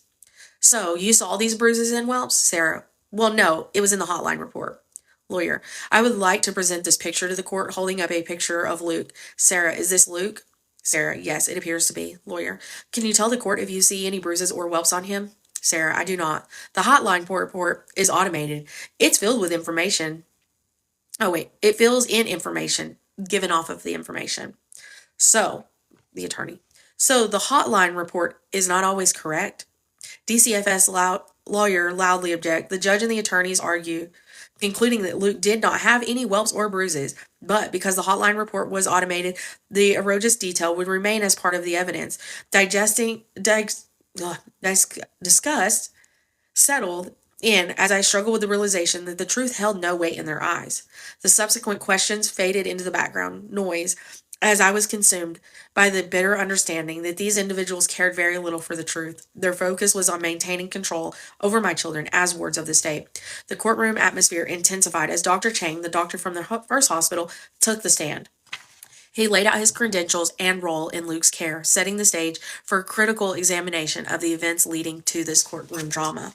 The DCFS lawyer began his questioning. Can you tell me the condition of the patient when you took the care? Luke appeared clean, well taken care of, and despite complaints of him not eating and the possibility that he had a seizure that night. Lawyer, were parents present? Dr. Chang, Mom was the only parent there at the time. Dad arrived later. Lawyer, who did you get the patient medical history from? Dr. Chang, Mom provided the medical history. Dad provided explanation for patient's injuries. Lawyer, what were the patient's injuries? Dr. Chang, Luke had a complex fracture of his right temporal bone, edema on his right lobe, and there was no evidence of a midline shift. Lawyer, to you, did this indicate the possibility of child abuse? Dr. Chang, it can indicate child abuse. However, I ordered more tests to rule out accidental versus non-accidental trauma. The DCFS lawyer deliberately ignored Dr. Chang's critical statement, seemingly content with how he had presented the case. It was now our lawyer's turn to question the witness. Lawyer, good afternoon, Dr. Chang. You stated you ordered more tests, correct? Dr. Chang, yes, I ordered an x-ray of Luke's ribs. Lawyer, and what were the results of that x-ray? DCFS's lawyer objected, arguing that this x-ray did not matter, citing others from a different hospital show a rib fracture. The court allowed Dr. Chang to answer. Dr. Chang, the x-rays indicated Luke had no rib fractures when he was at our hospital. Lawyer, was there a reason that you ordered that x-ray? Dr. Chang, yes. If the minor did not have any other fractures, I believed his injury was explained with the story I had received from the dad. If the child did, however, those other injuries, or have other injuries, it would indicate a non-accidental injury. Lawyer, what was the conclusion of your determination after you got those x-rays? Dr. Chang, that the injury had been explained. Lawyer, meaning? Dr. Chang, that it was an accidental injury. The recess for lunch brought a fleeting sense of vindication as the echo of Dr. Chang's testimony reverberated in the courtroom. The clarity provided by the doctor's statement that our son's injury was an accident, he had no broken ribs, offered a glimmer of hope. It seemed undeniable that there were discrepancies in the medical records. Leaving the room, I felt a mixture of relief and tension, walking with Colt and our lawyer to a small family-owned restaurant across the street. The impromptu meal became an opportunity to exchange more than just words. It was a rare occasion to connect with the lawyer on a personal level. Amidst the casual conversation, our lawyer prepared us for the upcoming witness, the doctor from the second hospital. He conveyed that this doctor staunchly believes Luke's additional injuries were not incurred during hospital care. Instead, he is convinced that our son had suffered shaken baby syndrome and that the abuse had occurred in our care. The revelation plunged me into a profound sense of self-loathing. The weight of the accusation bore down on me, and my stomach churned with anxiety. Barely able to eat, I longed to return to the courtroom, yearning for the ordeal to conclude. The impending testimony cast a shadow, and the need for resolution became an all-encompassing urgency. The air was thick with anticipation. I couldn't shake the overwhelming desire for this harrowing chapter to come to an end. The courtroom atmosphere intensified as Dr. Green, the next witness, took the stand. He meticulously listed his credentials, the hospitals where he practiced, and his extensive experience, setting the stage for a testimony that would cast a dark shadow over the hopes of our vindication. In a grim narrative, Dr. Green detailed what he deemed a grievous case of abuse. According to him, Luke bore the hallmarks of severe mistreatment, multiple rib fractures, pathogenic for abuse at this age, hemorrhages, cerebral edema, and a posterior rib fracture. With unwavering certainty, Dr. Green attributed these injuries to shaken baby syndrome, firmly standing by his diagnosis. The DCFS lawyer's line of questioning seemed to be more formidable than an exploration of the facts, each question merely prompting the doctor to recite his damaging findings, reinforcing the narrative of abuse. The climax of the testimony arrived when the lawyer sought confirmation on a specific scenario, whether a 2-year-old kicking the child in the head could be cause for these injuries.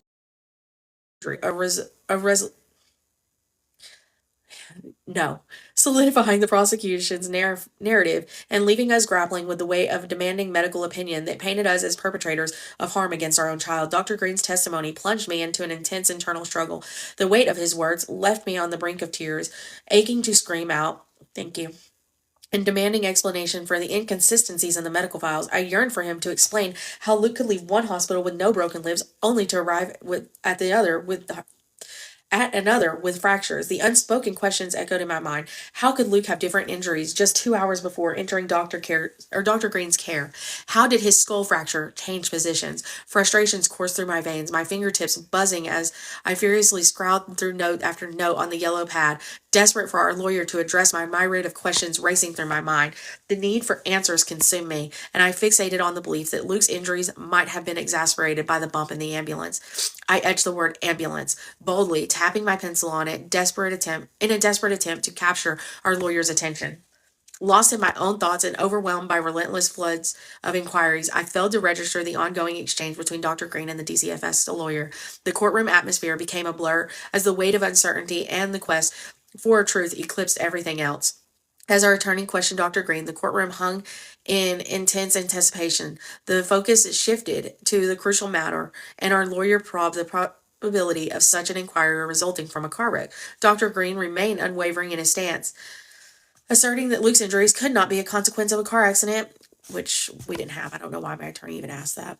He dismissed the notion of whiplash, drawing a clear line between the two.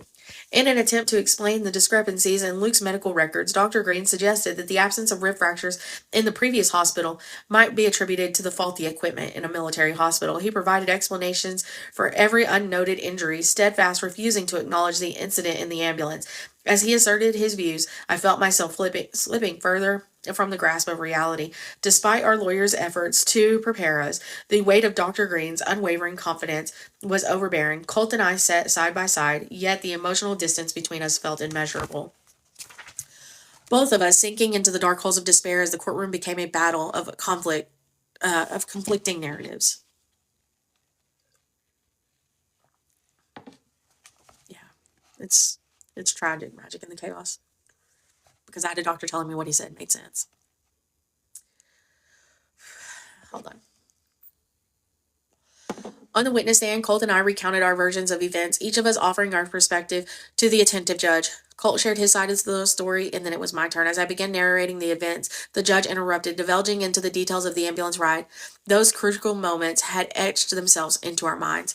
I tried to articulate the impact of the jolt bumping, but the sense of detachment had settled over me. Testifying, I felt like a robot, mechanically delivering words that seemed to fall into the abyss of preconceived judgment. The judge's questions, though probing, resonated a distant echo in my ear. The weight of the preconceived notion hung heavy. I was trapped in the dichotomy of being perceived as either a mother who had abused her child or was lying, or one who had allowed her husband to harm their children and covering for him. Each uttered word felt like a recoil, my voice echoing in my ears like a distant ricochet. "Thank you, Miss Roch, that is all," echoed through the courtroom, a phrase that reverberated through my body. Was this truly all? The moment of truth had arrived, a merged prelude to the attorney's final words and the impending judgment of the judge. The intensity of the situation became unbearable, and in that moment, the despair to escape it all, even as if though death loomed ominously. As our attorney pressed for further tests, including a follow-up X-ray to confirm fractures and blood work to explore potential medical anomalies like osteogenesis imperfecta, tensions escalated in the courtroom. The DCFS lawyer adamantly opposed the idea, his voice escalating into a heated argument against the necessity of additional tests. Which I'm going to pause right here because if you've seen Fancy's video, she was like, "Why didn't you try to get extra tests?" Bitch, I tried. According to their medical expert, Luke's fractures had been overlooked at the first hospital due to faulty equipment, rendering further tests redundant, so he claimed. The courtroom resonated with the lawyer's dueling arguments, a dizzying spell. of conflicting viewpoints. Our attorneys maintained that if Luke indeed had these injuries, it changed nothing for DCFS, but if he didn't, it was a game changer for us. The DCFS attorney countered, expressing concern about the potential trauma Luke might endure from further invasive testing. The judge intervened, putting an end to the verbal sparring. He ruled that Luke would undergo further testing, but it would be limited to non-invasive measures. The decision hung in the air, a momentary respite in the ongoing legal battle as we grappled with the uncertainty of what lay ahead. As the judge delivered his decision, a hush fell over the courtroom. His words carried a tone of compassion, but there was an empathetic cadence to his speech, a surreal quality that made it feel like I was hallucinating. The judge expressed that his belief that something had happened to Luke, yet the identity of the perpetrator remained elusive. His refrained from making an official ruling until further testing was conducted. Despite this, he decided that both children should remain wards of the state. A semblance of relief washed over me as he conveyed that visitations could continue and reunification remain the ultimate goal. The echo of the judge's words lingered in the air, leaving a sense of ambiguity and uncertainty about a future. The courtroom, once a battleground of conflicting narratives, now held the weight of decision that would shape the course of our lives and the lives of our children. Encouraged by the prospect that additional testing could unveil crucial insight into Luke's injuries, I immersed myself into extensive research through online medical publications once again, obsessively noting down every possible test that might offer valuable information. Cost considerations took a back seat as Luke was covered by the military insurance without a copay. Driven by an unwavering determination to explore every avenue for his well-being, I divulged into the realm of medical possibilities in pursuit of comprehensive understanding of Luke's conditions. I don't know why I put it this way. Oh, Colt's mother and I, sorry. It makes sense after I thought about it. Colt's mother and I formed a united front, dedicating our afternoons to exhaustive internet searches in pursuit of an answer, engaged in continuous exchange of emails throughout the day. We shared newly discovered information, including details about doctors specializing in cases where parents face false accusations of child abuse. Our collaborative efforts aimed to gather a comprehensive understanding of the situation, exploring avenues that could potentially provide clarity and support in navigating the challenging circumstances surrounding Luke's health and the accusation. Together, Colt's mom and I wearily compiled the list of tests we believed that would benefit Luke, identifying doctors for secondary opinions, and crafting a series of questions we felt the attorney should address in court. The trove of information we discovered online fueled our optimism, nurturing the belief that our fight to reunite with Taylor and Luke from DCFS held significant promise. We discovered a doctor based in California who had dedicated his medical career to investigating and evaluating cases of alleged child abuse. His name's Dr. Al Bayati, if anybody's curious. I promptly emailed our attorney, providing him with the doctor's information and requesting him to forward it to DCFS's attorney for approval. The strategic move aimed to introduce an additional perspective into the ongoing legal proceedings to foster a more comprehensive assessment of Luke's medical situation. The DCFS attorney persistently rejected these requests, claiming that our tests we sought were either too invasive or just unnecessary, causing our frustration to grow. Despite insurance approval, the attorney denied our plea to enlist the California-based doctor, citing each dismissal fueled my anger, intensifying with every idea or medical test because he shot them down. Eventually, after persistent efforts, he reluctantly agreed to another round of x-rays for Luke. However, he adamantly rejected further lab work, deeming blood draws as invasive and citing the judge's approval for only non-invasive tests. The logic behind considering an x-ray non-invasive while dismissing a simple blood test left me confused and angry. It seemed as though the attorney was obstructing our pursuit of answers, hindering Luke's medical journey rather than aiding it, despite the potential benefits for both his health and our fights to disprove of child abuse allegations. When Luke missed his scheduled x-ray appointment at the hospital on post, our insecurities our insurance, contacted me as I was still the designated point of contact for scheduling and missed appointments. Frustrated by his absence, I promptly emailed the caseworker demanding an explanation for why he had not attended the court order appointment. I emphasized the potential legal consequences, reminding them that their neglect in making Luke available for essential testing could lead to contempt of court charges. This email aimed to hold them accountable for fulfilling their responsibilities and ensuring their compliance with the judge's orders. In response to the email, the caseworker Sarah assured me that Luke would not miss another appointment. She emphasized that he had a 10-day window to comply, or that they had a 10-day window to comply with the judge's allowance for additional testing. Returning to court to review the test results, my anger intensified as nobody had informed us of the conclusions beforehand. Our attorney, who I deemed unhelpful, hadn't requested copies of these results of Luke's test. Despite my attempts to obtain information by emailing the attorney days prior, my inquiries remained unanswered. The lack of communication only heightened the sense of being left in the dark, amplified the challenges we faced to navigate Luke's medical journey and the legal proceedings. The DCFS attorney informed the court that Luke's x-rays had yielded consistent results, maintaining his stance that the nature and lack of variation in Luke's injuries solidified the belief that they were a result of child abuse. As I listened to his speech, a profound sense of sadness overwhelmed me. And I don't know if I put this in the book. I have it on a disc. That x-ray actually confirmed that Luke didn't have rib fractures. I had a doctor go over all of it with me in like 2002, 2003. So they lied, but let's continue. Sitting beside Colt, we existed in the same space without providing each other emotional support. The news that the test results hadn't changed left me feeling lost. For the first time, doubts crept in, questioning whether Colt had been responsible for Luke's injuries.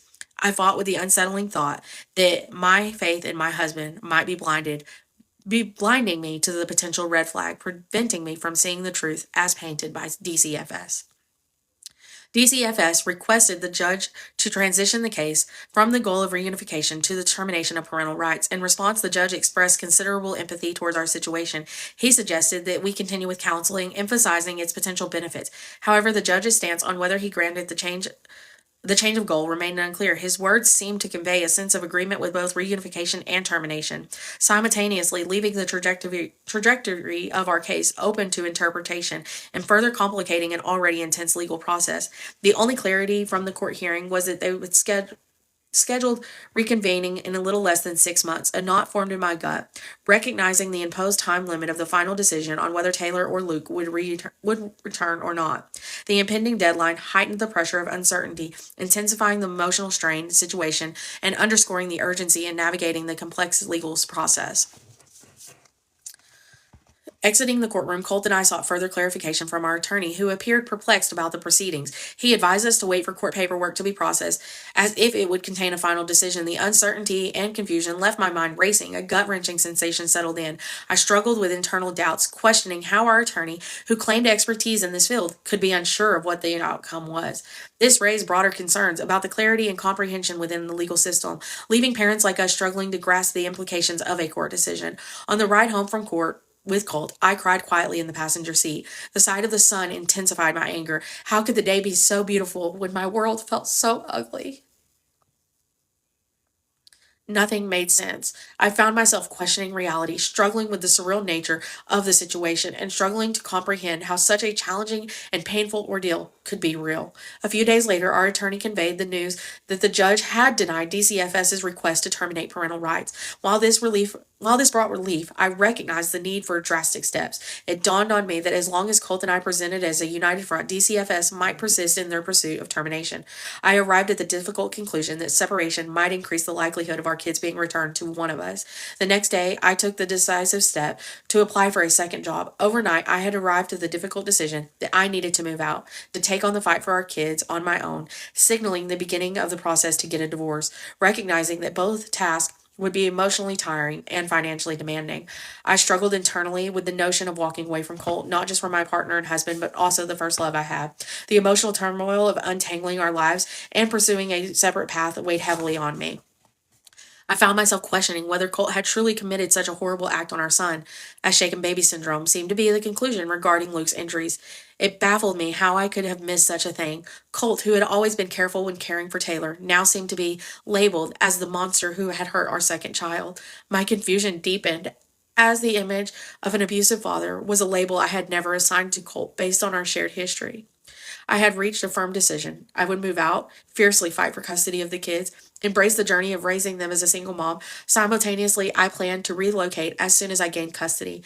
The distance of choice was closer to my father, who had an extra home that he would allow me to rent for a fair price, thus alleviating the financial burden associated with being a single mom.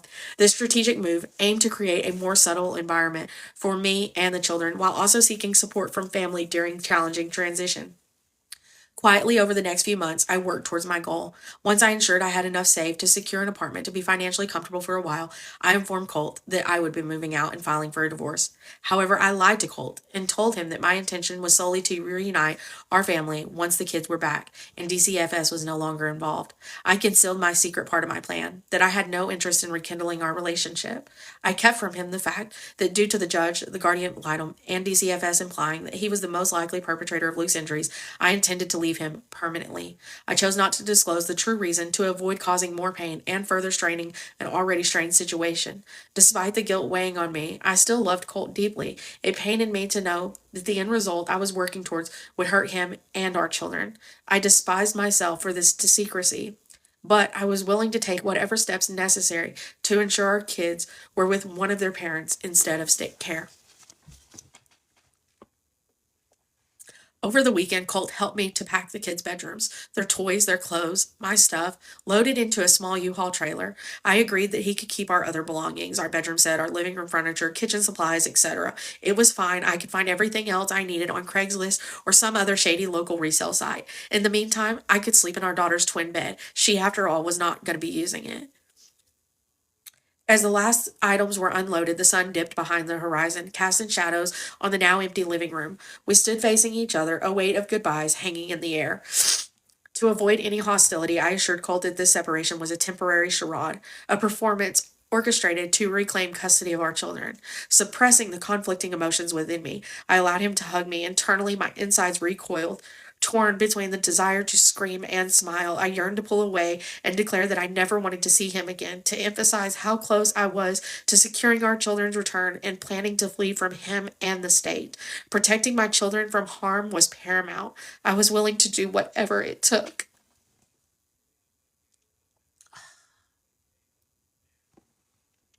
Yet, in that moment, I held back. I couldn't shatter the fragile hope that lingered, the last thread connecting me to the prospect of saving our kids. Strength became my armor. I had to maintain the facade, keep my plan a secret, and sustain the charade just a little longer. The truth of my emotions remained hidden beneath a veneer of resolve, a necessary sacrifice for the ultimate goal of safeguarding our children. The next morning at 5 a.m., my alarm jarred me awake, my body still aching from the previous day's exertion. Despite the fatigue, the prospect of calling out of work felt like a less appealing alternative. Unpacking and settling the kids' rooms awaited me, but I anticipated that the distraction of work would help the day pass swiftly. Today held a special significance. In the visitation day, the one day a week where I could be with Taylor and Luke. Just being with their mom for that hour, the clock's hands seemed sluggish in the morning hours, and I anxiously yearned for the 2 o'clock to arrive, signaling my ability to depart from work. As the clock neared the special hour, my excitement grew. I rushed to gather my belongings to clock out. I said hasty goodbyes to my coworkers, and I practically sprinted out the door to my car. In an unusual twist, Monday, a day often met with dread by many, became the day I looked forward to the most. A reminder of the importance of those brief moments of connection and solace amidst the turmoil that had become my life. In the waiting area, I positioned myself across from Colt, the anticipation mounting as we watched the clock slowly progress. The rules dictated that we could not enter the visitation room a second earlier than 3 o'clock. No extra minutes granted to parents longing for time with their children. The clock mercifully inched towards 2:59, and my heart raced with impending reunion. As the seconds dwindled, 10, 9, 8, 7, 6, I knew it took a mere 5 seconds to get from the waiting room to the visitation room. Anticipation fueled my movement, and in a few brisk strides, I reached the door. Behind the door, Taylor's laughter echoed, a melody I craved. I pushed the door open, and there she was, her big blue eyes meeting mine. With unbridled joy, she leaped from the couch, exclaiming, "Mommy!" Tears threatened, but I held them back, forcing a smile as I scooped her up. Relinquishing the warmth of her small body in my arms, Eskimo kisses were requested, and I obliged, walking towards Luke, securely nestled in his car seat on the floor. Setting Taylor down beside me, I carefully unbuckled Luke, Colt sitting on the other end of the sofa, capturing Taylor's attention. As I lifted Luke, I marveled at his peaceful slumber, cherishing these stolen moments of calm, holding him close to my chest. I wanted him to hear the familiar rhythm of my heartbeat, a connection that had been unjustly denied, along with daytime naps and cuddle sessions. These stolen moments could not turn back time, but for this hour I was determined to recreate the bond that circumstances had sought to sever. Taylor's infectious laughter and spirited play had unintended consequences of awaking Luke. Disrupting him from his nap, he emerged sleepy, hungry, and distinctly displeased at the abrupt interruption of his rest. Selfishly, I welcomed the disturbance, recognizing it as an opportunity to savor every moment of the hour we had to make up for the entire missed week together. Responding to his urgent cries, I swiftly prepared a bottle. His demand echoed in the room. His vocal protest triggered a swell of emotion in my chest. Although I was still producing breast milk, circumstances prevented me from breastfeeding him throughout the week. The foster parents' address remained a closely guarded secret, as if my kids were in some sort of witness protection program. To add another layer of separation, the two-way mirror loomed in the room, a reminder that these people had already seen enough of my life, yet my physical body remained the last bit of privacy that I could even claim. As Luke slowly sucked down his bottle, the noises harmonized like my favorite song playing over a radio on a blissful summer day, his eyes like windows to his soul bore into mine, as if engaging a silent conversation where I conveyed the depth of my love for him. By the time he completed his meal, a generous 30 minutes had slipped away, an unspoken cue for Colt and I to switch kids, ensuring each child had their share of time during our visits. From the second half of the visit, I immersed myself into Taylor's world, playing Barbies, engaging in lively discussions about her favorite movie at the time, Tinkerbell. The room echoed with laughter and animated play, a brief respite from the challenges that awaited beyond the visitation room's confines. In those stolen moments, I embraced simplicity of being a mom to my two children that I cherish. The unwelcoming arrival of 4 o'clock marked the end of our precious hour together. The caseworker, appearing like a dictator from a third world country, swung open the door, a smirk playing on her lips as she thrusted paper at us. "The time is up. Don't forget to sign this," she barked, treating our visitation like an authoritarian decree. With heavy hearts, we hugged the kids, surrendered them to the foster parent. As my entire world walked throughout that front glass door, I lingered until they vanished from view, as if shielding them from impeding revelation. Embracing myself, I took a deep breath and confided in the caseworker. The news was significant. I had managed to save enough to secure myself an apartment. I disclosed that I had moved out, emphasizing my ongoing efforts to accumulate the funds needed to file for a divorce. I also expressed a desire for separate visitations from Colt and requested the addition of my mom to these visits when she was in the state. The caseworker, unmoved, strolled away from the glass window leading to the parking lot. She explained that any changes would have to wait until the next court date. An additional layer of bureaucracy, delaying the steps towards rebuilding my life and my relationship with my children. "Wait, the next court date?" I exclaimed. My carefully constructed emotion armor shattered as I echoed her words, and tears welled up. The prospect of waiting another 2 months felt unbearable. Desperation fueled my plea, advocating for my mom's right to see her grandkids and stressing the urgency of changing the visitation arrangement with Colt. My passionate plea fell on deaf ears, as she coldly dismissed me, declaring, "Clearly you're depressed. Do you think you can really take care of your kids if you are depressed?" My chest felt like it had exploded. The impulse to unleash my frustration physically and was overwhelming. I wanted to punch her in her face and drag her across the pavement of that parking lot. I wanted her to feel the searing pain that consumed me, to understand the anguish of watching my entire world drive away with somebody else. Though unable to express my rage physically, I implored for her to consider my request and even requested her to evaluate my new place. Reluctantly, she sighed, treating my request like an inconvenience despite it being part of her job. With a dismissive tone, she said, "Fine, I can be there Wednesday by 2 p.m.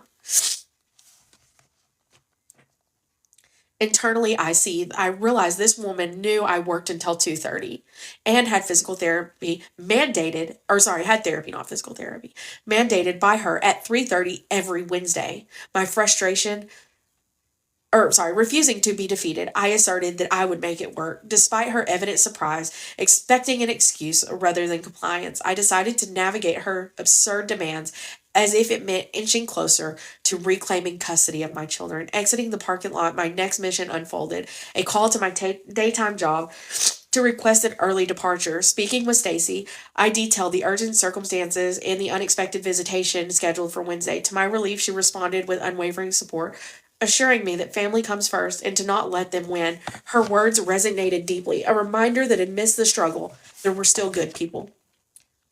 As I hung up the phone, grateful for Stacy's understanding, I carried her words with me. The brief respite in that moment was fleeting.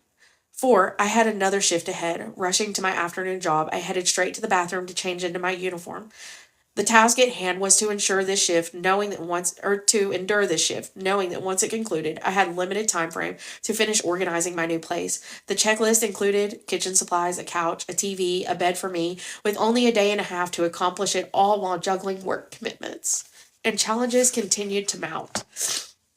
On my way home from work, burdened by the caseworker's callous remarks and the impeded visit, I reached out to two friends. Hold on, I dropped something. Who I knew I could count on. Sharing the stress of the situation, I explained the urgency of preparing for the home visit scheduled for Wednesday. Jay, understanding the gravity of this situation, immediately offered to come over that night and assist in putting everything in order. Ashley, unable to help that night, gracefully volunteered to collect the extra key and continue the task the next day while I was at work. Their willingness to support me in this crucial time served as a strong reminder that amidst the challenges, there were still good people. Despite my disdain for the world at that moment, it seemed determined to show me that pockets of goodness and compassion still exist. Jay, a true friend in my time of need, arrived at 11:30 p.m. Despite my exhaustion from being up for nearly 18 hours, we worked diligently to assemble Luke's crib, set up Taylor's bed. With Ashley collecting an extra key, we completed the task a little after midnight. Proudly surveying our achievements, I complained about my fatigue, both mental and physical. Jay suggested that I stay the night at her place. Her husband currently deployed. This would allow me to sleep in, avoiding the morning traffic at the base entrance and reducing my 45-minute commute to just 5 minutes. Her plan made perfect sense, and too tired to argue, I gathered my work clothes, locked the door behind us, and left to her place. As Tuesday unfolded, I anxiously checked my phone, waiting for a text from Ashley. By the time my shift concluded and I clocked out, I still hadn't heard from her. Despite the prospect of going home and confronting the list of things I needed to acquire, I assumed Ashley had forgotten. Understanding that she had kids of her own, challenges, etc., I rationalized that it would be all right. With no appointments that day and no second job for the night, I had time to manage it all. Regardless of having less than $100 in my checking account, I was determined to make it work. I had no other choice. Approaching my apartment door, I braced myself for the overwhelming reality of the task that still awaited me. Inserting my key, Hi, can I help you? 1 second. I'm going to Walmart to get food. Okay. Love you. Inserting the key, I was startled to find that my door was already unlocked. Panic set in. Had I forgotten to lock it the night before? Swinging the door open, I noticed a black form in the living room through the gap. As I pushed the door further, I realized the black object was a couch. Briefly entertaining the notion that I may have entered the wrong apartment, Ashley's voice echoed from inside. "I'm back here," she shouted. In utter shock, I made my way to the bedroom, where Ashley was setting up a new bed and arranging pillows. Without giving me a second to speak, she proudly exclaimed, "I got all this furniture for free." Overwhelmed with emotion, I began to weep. Ashley walked over and hugged me and mentioned that there was more to see. Leading me to the kitchen, she opened the drawers, revealing cups, plates, silverware, everything that I needed. I was still too stunned to find words. She then opened the fridge, showing me she had gathered groceries, but that wasn't all. Pointing to the closet door, she said, "My old washer and dryer are now yours." The washer makes a loud noise, but I hope that's okay. I chuckled at her concern. How could she question if that was okay? She had done more than enough, surpassing my expectations. I felt immense gratitude. She had, in a single day, resolved all of my problems.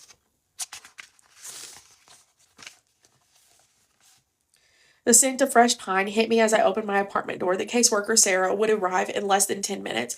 I kicked off my shoes, tossing them into the hall closet on my way to the bathroom. Nervousness made me feel like my bladder was going to explode. As I began to pee, I heard a knock on the door. Shit, she's here already, I thought to myself, finishing up quickly. Skipping hand washing, I wanted to get this started as soon as possible. After all, she was not here to inspect my hygiene habits. Out of breath, I opened the door and a nervous like a robot, she thanked me and stepped inside. I closed the door, turned around, watched her, waited for her to say something. Instead, she stood in the middle of my living room, clicking her pen, and began taking notes on some papers clipped to a clipboard while she looked around the room. Pointing to a picture of Taylor and me on the wall, she said, "How old was Taylor in that?" She was 3 months old in that picture. So I told her how I had gotten them done to commemorate Taylor's first Valentine's Day. She went silent and continued to write notes. I offered her a glass of water and asked if she would like to take a seat and chat before she looked around. She passed up the offer for water, and we both made our way to the couch. The leather of the couch crunched under her as she sat down. Adjusting herself, she turns towards me and without hesitation began the conversation. She said, "How did you manage to get an apartment? What is your rent?" I told her the rent was only $525 and how I had worked overtime to put back enough for 3 months worth of bills in order to get an apartment on my own. Excited, I also told her that water and trash were included in the apartment price, so I wouldn't have to worry about those two bills in addition. She sounded out as she continued jotting down notes. "So, you put back enough money for 3 months worth of bills, but you couldn't get an attorney to start the divorce process? Can you explain that?" Instantly, I knew this home visit was not going to go well. However, I did not want her to see how annoyed I felt. I tried to explain that my marriage was only a piece of paper, how I felt that putting back funds to ensure I was financially prepared for the kids' return was more important, but that I had intended to save for that as well. I had already talked to an attorney, but they had forewarned me that if Colt fought me in the divorce, it would get expensive quickly. "Right," she scoffed. "And how are you going to take care of your kids if you are working?" Her condescending question upset me. Without thinking, I blurted out, "Like every other single mom, I'm capable of doing both." Finally, she looked up from her paper, as if noticing me for the first time since she had arrived. She seemed shocked by the pushback. Since I had always been docile during our interactions, it only took me a second to regret it. Like a child being punished, I just sat there waiting for her to berate me. Looking back down at her paper, she began writing again. "So daycare would have your kids more than you?" I ignored her question and just waited for her to say something else. I was not going to do this. I was at my breaking point. Looking up at me, she smirked and asked, "How's anger management going?" My blood boiled under my skin as I answered, "It went well. I graduated from the course. Did my attorney not send you a copy of the certificate of completion?" "No," she replied. This lying bitch, I thought to myself. The attorney had BCC'd me in the email. I knew she had gotten it. I imagined ripping the pen out of her hand and tossing her stupid pad of paper and demanding that she leave. Instead, I replied calmly that I would make sure she got a copy as soon as possible. After the silence I thought lasted too long, I asked her if she would like to see the kids' room. She set her pen and paper down between us as if she was preparing to get up, but instead she began a speech. You could tell she had practiced a few times. "Audrey, I know you love your kids. I can tell by how you interact with them. It's clear you're a good mother, and you're trying. However," my heart felt like it stopped. My throat tightened. There it was. However, she continued, "You are still married to who I suspect hurt your son. I do not know if you are covering for him or if you truly believe he's innocent, but the fact of the matter is, as long as you are married, I cannot recommend Taylor and Luke to be returned to you." I choked on my words. "I'm doing what I can. Divorces are expensive. They take time. I've talked to an attorney. I'm working on it. What did she expect from me? I could not just make everything happen overnight. It required more money than I had." She ignored my statement and continued, "Taylor and Luke deserve the best. They are thriving where they are. They are happy and loved. The foster parents have asked about adopting them." I started tapping my foot on the ground. I needed to move to keep myself from passing out. I understand the judge denied our request to terminate parental rights. However, at the next court hearing, I will be asking again for the courts to allow us to move the goal from reunification to termination of parental rights. In a low voice, almost a whisper, I said, "Are you saying you are going to continue to try and take my kids after I've done everything you've asked of me?" She reached out, placing her hand on my knee as if she was trying to connect with me. Her touch made me want to vomit. Words began to spill out of her mouth. Clearly, she had not planned this part of her speech. "Audrey, I was adopted. My mom was an addict who could not care for me, so she willfully let a family who could care for me adopt me. I'm grateful for my adoptive parents. That's why I got into this line of work. I've promised the foster parents a chance to adopt Taylor and Luke. I truly believe they would have a wonderful life with them, and I'm sure they would allow you contact with them." My brain had finally caught up to what was happening. I interjected, "I've had enough of this." I pushed her hand off of my knee while jumping to my feet. "Just because you were adopted and it was good for you does not mean it will be for Taylor and Luke. I am their mother. Your mother was a weak addict. Two things I am not, weak or an addict. You need to get out of my house now," I continued to shout. I slammed the door behind her. Dropping to the floor, I struggled to catch my breath. I was no longer going to be submissive towards these assholes. Something inside me had awoken. A side I did not know existed. No stranger was going to adopt my children. I knew my time was limited, especially if they were going to continue to press for a termination of parental rights. I had to figure out something. I had to save my children. I opened my laptop and began searching online for a new attorney. If I wanted a different outcome, I could not continue using this piece of shit attorney that Colt had hired. I did not know how I was going to afford one. I did not care if I had to sell my own soul to afford one. I was going to make it happen. I told myself, the next time these motherfuckers see me, it will be with the best attorney money can buy.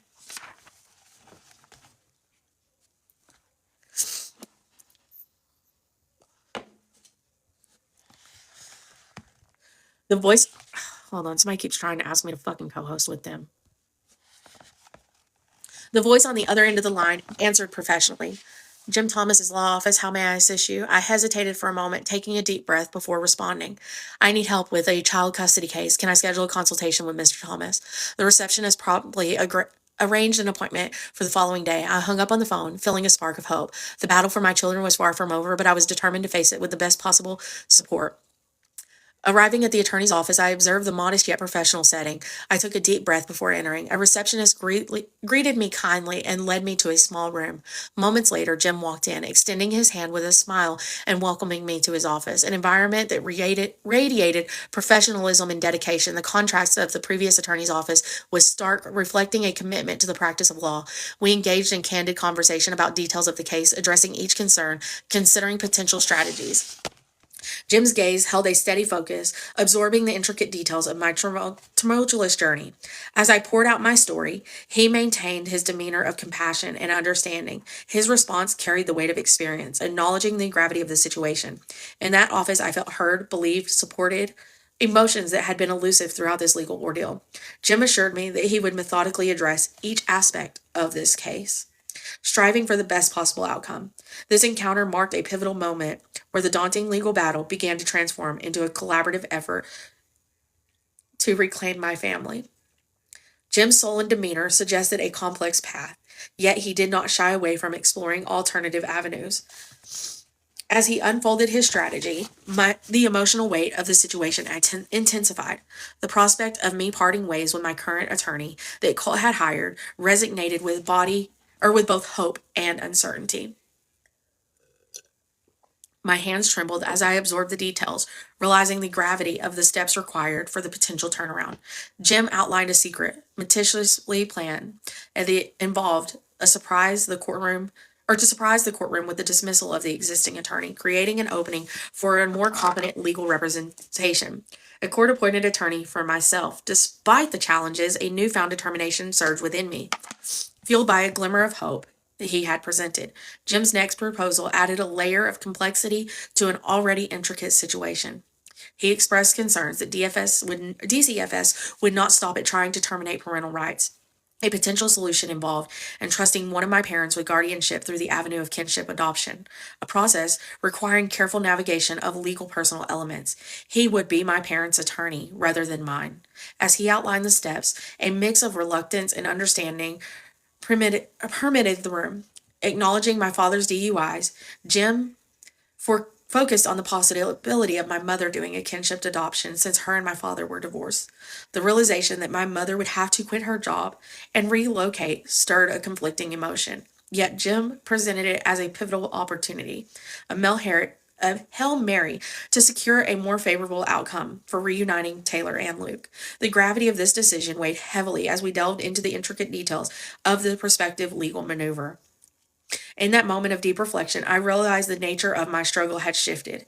It was no longer a legal battle for a place on paper as Taylor and Luke's mom, but a battle to ensure they remained a part of our family. Reality hit me, presenting two stark choices: surrendering them to a stranger, unknown and disconnected, or embark on a daunting journey to preserve the familiar bond that we shared. As the details unfolded, I couldn't help but shake my head in a mix of disbelief and determination. Jim's measured approach and extensive legal knowledge assured me that I had found the right advocate. As we discussed the financial aspect, he proposed a reasonable structure, accommodating my circumstances. This meeting marked the beginning of a partnership that would navigate the complexities of the legal system to protect my family. Now, with a heavy responsibility on my shoulders, my next mission was rallying my mother's support. If she agreed, the legal process would begin, marking the start of a challenging but necessary journey to secure the future for Taylor and Luke. As the weight of shifting priorities settled within me, grieving the alternative trajectory of motherhood, I climbed into my car, embarked on my journey home, contemplating the profound changes ahead. I dialed my mother's number, a sense of urgency evident. With my hands shaking, I pulled over, unable to continue driving. My mom, busy at work, answered. I abruptly conveyed the urgency, labeling it as an emergency. She requested a moment to step away from her desk for privacy. I anxiously waited, my breath caught in my throat. Time seemed to stretch endlessly as I waited, fearing the potential rejection that could shatter the fragile hope that I had clung to.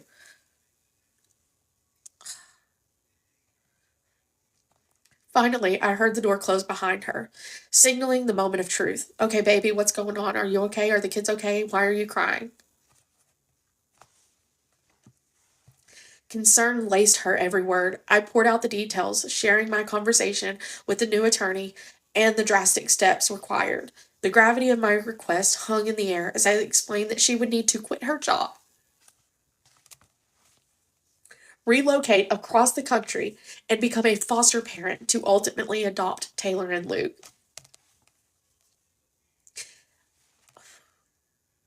In anticipation of disappointment, I braced myself, but response resonated with unwavering support. Without hesitation, she declared,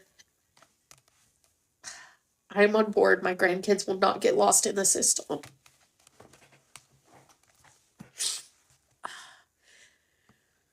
In that moment, her commitment became a beacon of hope, illuminating the challenging path ahead.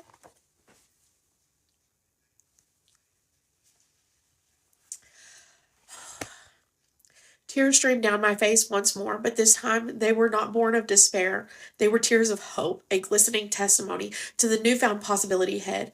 In an attempt to regain composure, I wiped away the evidence of my emotional release, recognizing that gratitude alone could not express the depth of my feelings towards my mother's unwavering support. Amidst the intensity of that moment, I managed to articulate a heartfelt expression of love for her.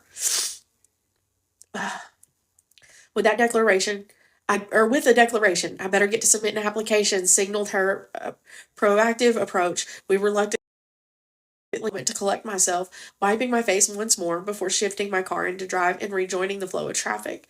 At the next intersection, a decision unfolded within me.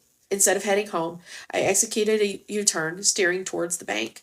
The urgency of this situation prompted me to make a withdrawal. The funds now earmarked for a pivotal purpose. Determined to secure legal assistance, I headed straight to Jim's office, ready to retain him as my mother's attorney. Nearly an hour had passed since my initial visit to Jim's office, and as I re-entered, the envelope clutched in my hand containing 15 $100 bills and my wallet in the other, a sense of determination fueled my steps. Addressing the receptionist, I declared my mom agreed I would like to pay the retainer and start the paperwork. She, a petite red-headed lady, opened the desk, revealing 3 papers already prepared by Jim in my absence.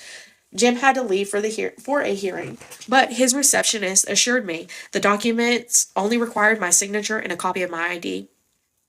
My fingers, cold as ice, trembled, grasped the pen, pressing it to the paper. A sudden freeze overwhelmed me.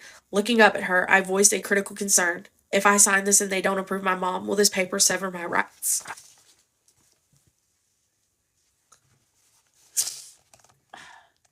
With elegance, she pointed to a paragraph in the middle page, explaining, no, this part here outlines that you only agree to do this if your mother is approved. If she doesn't, they will have to have the judge agree to terminate your rights. If it comes to that, Jim will drag them in and out of court for years. Reassured, I resumed moving the pen, carefully scribbling my name in print, then signing my signature as she counted the cash and made a copy of my ID and provided me a receipt. Tears once again fell down my face as she informed me that Jim would be in touch with my mother to initiate the proceedings at her end. The next court hearing loomed, and she reminded me of Jim's directive. Absolute discretion regarding my intention to switch attorneys. Leaving Jim's office, a weight settled on my shoulders, feeling like I had failed my children on paper, yet a resolute determination echoed within me. I might not be their mother on paper, but they would always know that I never gave up.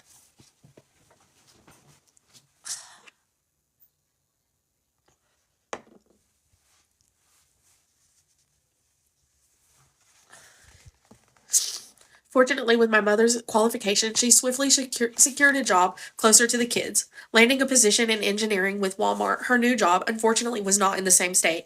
However, its proximity to the state line allowed her to reside in the same state as us and commute across state lines for work. Despite being a few hours from where the case was being decided, her determination remained steadfast. She committed to attending weekly visits at the DCFS office, standing by me as we navigated the challenge surrounding the custody battle for Taylor and Luke. During a visit, we informed the caseworker, Sarah, that my mother was going to attempt to adopt Taylor and Luke.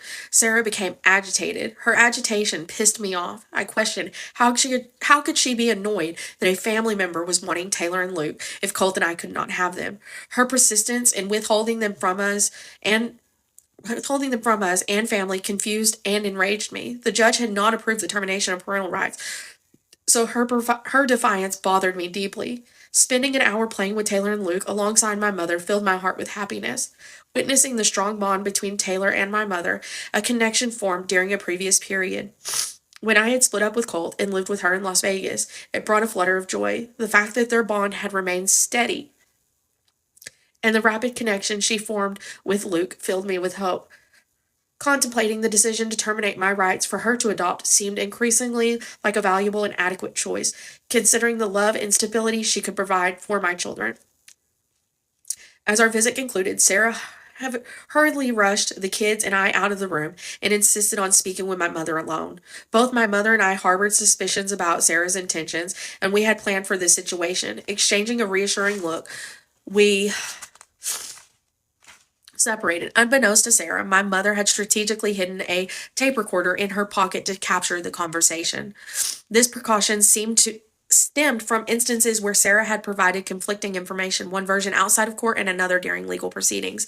The recorded conversation aimed to safeguard against any potential discrepancies or manipulation that could impact the ongoing legal battle for custody. I sat patiently but anxiously in the lobby, awaiting for my mother to exit the small room where she and Sarah were talking. It didn't feel like much time had passed when my mother emerged, and the expression on her face spoke volumes. Without a word, I understood that she wanted to meet somewhere outside of their office for a private conversation. Without alerting them to our intentions, I stood up from my seat, and my mother, loud enough for Sarah to overhear, thanked me for waiting to properly say goodbye before she departed on her long journey home. It was a deliberate show, a guise to prevent the caseworker from suspecting that we were planning to talk in private afterwards. Exiting the parking lot, I grabbed my phone and called my mom's cell. I inquired about where she would like to meet. She mentioned a spot She mentioned spotting a small diner that doubled as a truck stop a few exits away, explaining it would be convenient for her to grab dinner and gas simultaneously. She asked if I'd be willing to drive out of the way to meet her there. I replied, lead the way. Arriving at the diner, my mother wisely requested a booth away from others, recognized the importance of privacy in our conversation. As a young waitress took our drink orders, and walked away, I felt like it was the right time to ask my mother about the discussion with Sarah. The atmosphere was more conducive to a candid conversation. However, my mother looked sad as she pulled the tape recorder out of her pocket and instructed me to listen carefully. The recording revealed that Sarah had repeated the same adoption story to her that she had told me, but she went further. Sarah disclosed that she intended to once again request termination of parental rights, and more shockingly, she would recommend to the judge that my mother should not be considered a valid candidate to foster or adopt Taylor and Luke. Disgusted and visibly upset, I asked my mother, what the hell can we do? These people seem to have all the say. They've been untouchable despite their mishandling of this entire case. My mother looked down, contemplating the situation. After a moment, she said, my home study that they are paying for is in a few days. Let's see what happens with it before revealing this to anyone other than Jim. The gravity of the situation and the limited options left us cautiously strategizing our next steps. During the home study, the lady conducted it asked questions about my mother's life. Openly, my mother shared that despite being divorced from my father for over a decade, they had remained close friends. She viewed this as a testament to her compassionate character. However, the final report was completed and submitted to DCFS, Jim, and my mom's attorney. To our dismay, the conclusion was a denial of her to be a foster parent. Their reasoning or that she maintained a friendship with the father of her children, who was an alcoholic with multiple DUIs and currently on probation. Flabbergasted by the decision and armed with the audio recording, my mother embarked on an admission. Additionally, she and Jim sought an independent person to conduct a new home study. On one that she successfully passed. Simultaneously, my mother forwarded the denial decision outlining the reasons for the rejection as a foster parent, along with a copy of the audio recording, to the governor of the state. Her plea for help echoed the desperation of the face of an unjust decision that seemed to be clouded by biased reasoning. Several months later, as we entered the courtroom, a new dynamic unfolded. My mother and Jim sat at the table with Colt and I, with our attorney and me. Notably absent was Sarah, the previous caseworker. A new caseworker, Melissa, now occupied her spot. Departing from my normal court routine, I nervously stood up before anyone could speak, following the instructions Jim had given me. Addressing the judge, I requested, Your Honor, may I address the court? The judge recognized the unusual arrangement at the table, granted my request with a grin, signaling he knew what was coming. Anxious and armed with memorized speech prepared by Jim, I continued. Your Honor, I would like to request that the court allow me to terminate my contract with the legal counsel that Colt has hired on my behalf. I am not requesting his termination on Colt's behalf. However, it is very apparent that the attorney is ineffective counsel. The judge, approving grin, grew. He granted my request. Remaining silent, I added, I would like to request today's hearing be postponed so that I can obtain legal counsel. I would also like to request a court-appointed attorney. This revelation caught Colt by surprise. He was unaware of my intentions. The attorney, now exclusively Colt's attorney, displayed anger at my decision and asserted that the assertion of his ineffectiveness. The judge ruled the court was postponed and provided guidance on filing legal aid. Once again, our court date was pushed back, this time only by a few days.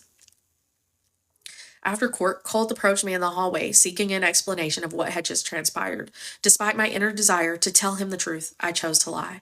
The weight of guilt accompanied the truth I couldn't reveal. I informed him that it was merely an act to buy more time, withholding the deeper motivations behind my decisions. A few days later, 6 of us sat at that table in court. Colt with his attorney, my mom with Jim, and myself with a court-appointed attorney. The judge agreed to move the goal to termination of parental rights. Colt and his attorney rejected, while my mother and I agreed, but only on the condition that my mother attained custody of my children that day.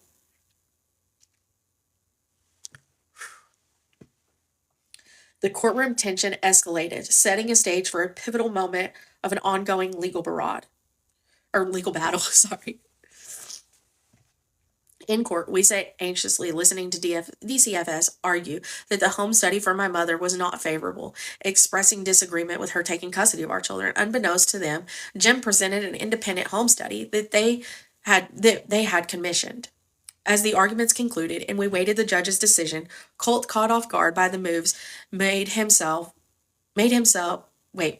behind his back, likely felt outcasted. He sat in silence, never looking up at me. My heart broke for him, a silent witness to the fracture widening in our already strained relationship.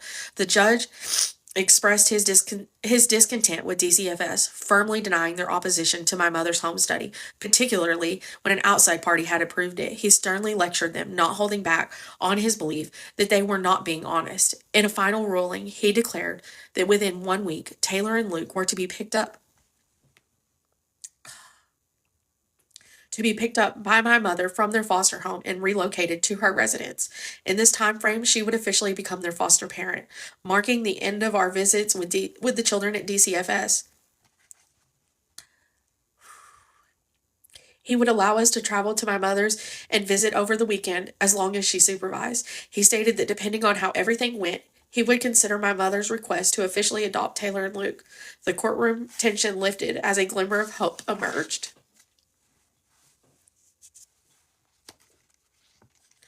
Upcoming is the part that Fancy and them hate me for.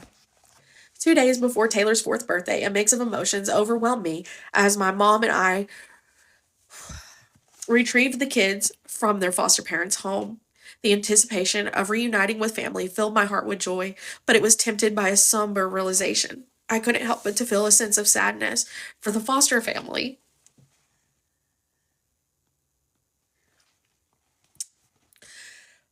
Who had poured love and care into Taylor and Luke during their 15 months under their roof.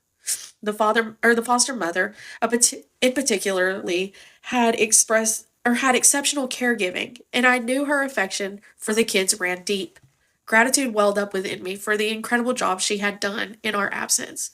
Yet there was a conflicting emotion as I considered the moment she had shared with Taylor and Luke, moments that I, as their biological mother, had missed.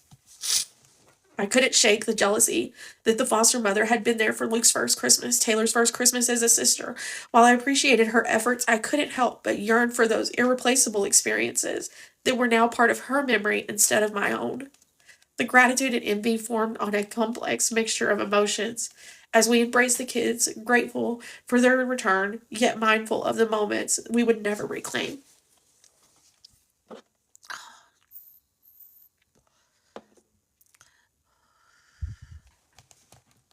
The foster mother packed all their belongings into a bag, a representative of the time and effort she had invested in caring for Taylor and Luke. As I observed her, my eyes caught a note detailing Luke's schedule, a detail of his daily life carefully laid out from the moments he woke up to the lullabies that serenaded his sleep, even down to the details of their doctors, medicines. It was a comprehensive account, a testament to the genuine care that she had provided.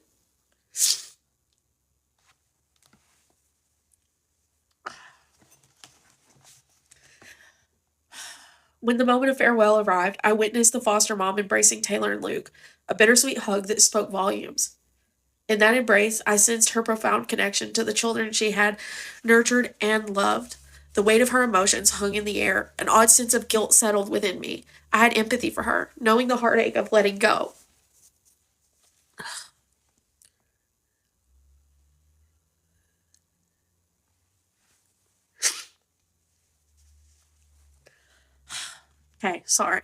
Of releasing 2 cherished souls into the unknown. The depth of her affection was notable, and I couldn't help but to share in her complex emotions. As she bid them farewell, I felt a strange mixture of thankfulness for her dedication and guilt for disrupting the bond that she had formed with Taylor and Luke. Taylor, determined to assert her newfound independence, insisted on crawling into my mom's vehicle without assistance. Witnessing her tiny hands confidently fastening a seatbelt in the car seat struck a chord deep within me. It was a skill she hadn't mastered during the time that she lived under the same roof with Colt and me. As I watched her, a bit of sadness creeped in, a reminder of the missed moments, the lost time we would never retrieve. The sight of Taylor embracing the small act of self-sufficiency became a reminder of our fractured past. I couldn't escape the pang of regret, realizing that it should have been me guiding her through those milestones. Teaching her how to buckle and unbuckle herself was a privilege that belonged to a mother, not a stranger who would become distant over time. In that moment, the echo of what should have been lingered, leaving me with a sense of loss and a yearning for the moments we could never reclaim. The weight of missed opportunities and the aches of separation cast the shadow over the simplicity of a child buckling her car seat or buckling her seatbelt.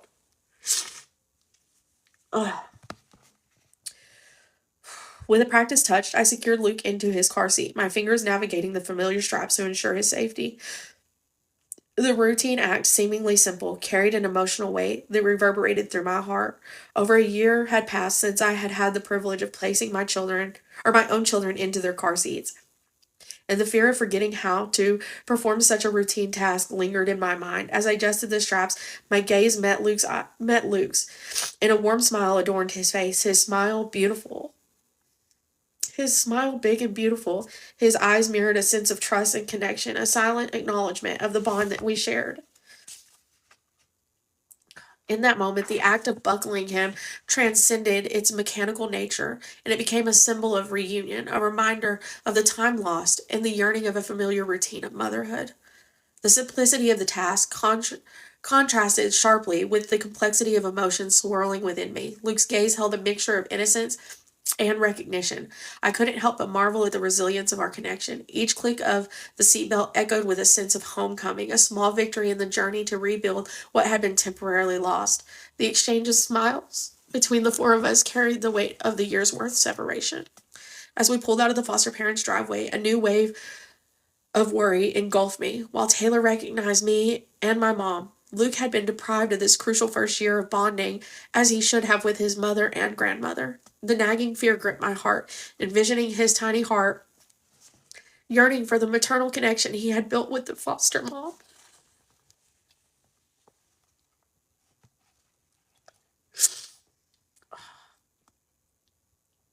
The mere 1 hour of weekly bonding time we shared had seemed insufficient, leaving me terrified that he would navigate this world without the comfort of presence of the woman who had provided motherly warmth during my unavoidable absence. As my mother dropped me off at my apartment, the bittersweet moment of kissing them goodbye unfolded. Tears welled in my eyes, a mixture of sadness and gratitude. The pain of parting was eased by the knowledge that they were headed to the care of a family member, someone who shared a deep bond with them. I couldn't spend that first night with them at my mom's house. I had the ability to call and check on them, offering a glimmer of solace. It marked the first time in over a year that I could ensure their well-being from a distance, providing a thin thread of connection during the initial night back home. It was a stark contrast to the heart-wrenching separation when Taylor was taken from the hospital, and this time my tears were filled with joy. For the first time in what felt like an eternity, I slept without haunting nightmares of losing my children waking me up. The reassurance that they were in the arms of a family filled my heart, allowing a semblance of peace to settle over me. The journey of rebuilding our lives had begun, and as I lay in bed that night, the weight of the past year started to lift, replaced by the hope of a brighter future with my children in my life.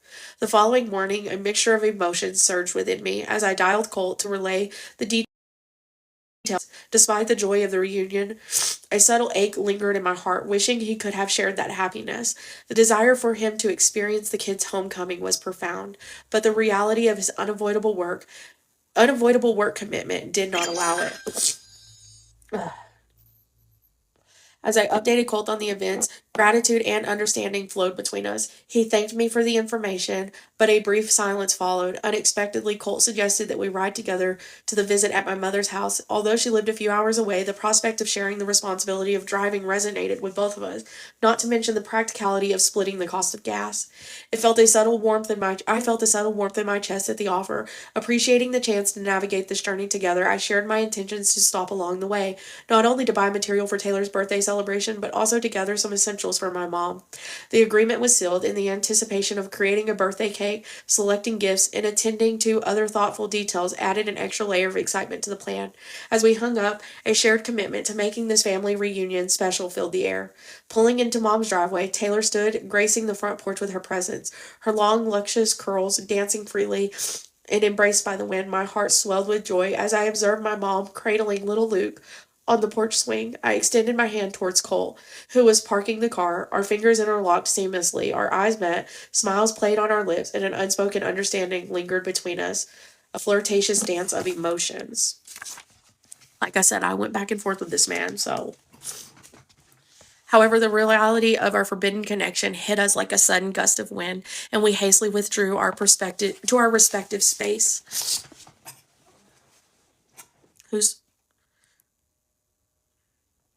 The silence spoke volumes, a testament of unspoken agreement that what had transpired was a breach of our boundaries, despite the history we shared for over a decade. The day unfolded with laughter, smiles, the rekindling of familiar routines as Colt and I slipped seamlessly back into our role as Taylor and Luke's parents. In the heart of the living room, the joyous spectacle unfolded as Taylor twirled and danced, holding her dad's hand, transforming the space into a makeshift ballroom.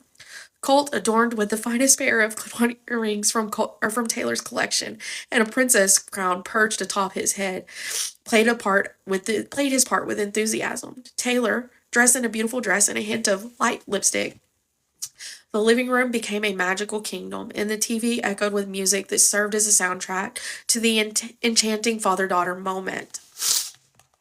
As I swayed gently with a sleeping Luke in my arms, careful not to disrupt his slumber, the lively duo begged me to join their impromptu ball. With a smile, I handed Luke to my mother, who had been quietly observing the scene unfold on the couch. Colt extended his hand to me, and Taylor eagerly clasped my other hand, pulling me into their whimsical dance. In that moment, the living room transformed into a haven of carefree joy, spinning in circles with Colt on one side and Taylor on the other. We embraced the freedom to be our silly, uninhibited selves. The shared laughter, the twirl of colors blended into an unforgettable memory. A snapshot of our unkindled family dynamics where love, laughter, and joy of being together overshadowed any worry or hardship that we had faced. As we danced, a sense of liberation filled the air, and for that brief moment, we were free from the weight of the past, embracing the present with open hearts and the promise of a brighter day ahead. Luke stirred from his slumber. His awakening served as a gentle reminder that time was slipping away.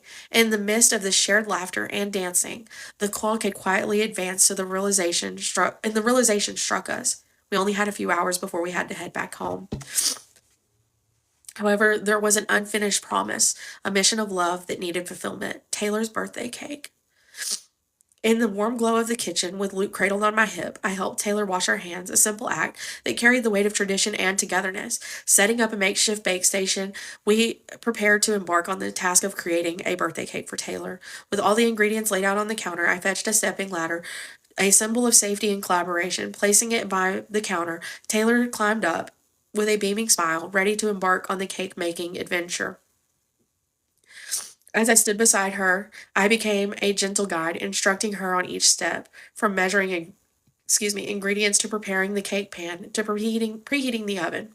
The kitchen became a canvas for shared moments, an arena where the simple act of creating a cake transformed into a bond building experience.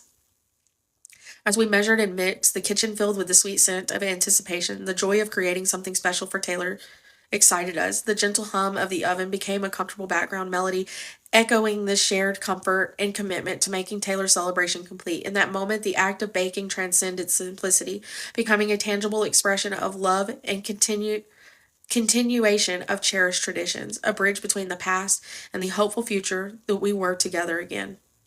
With the cake baking in the oven, we returned to the living room. The scent of anticipation lingered in the air. Luke perched between Colt and me, a tiny beacon of joy that added to the shared happiness.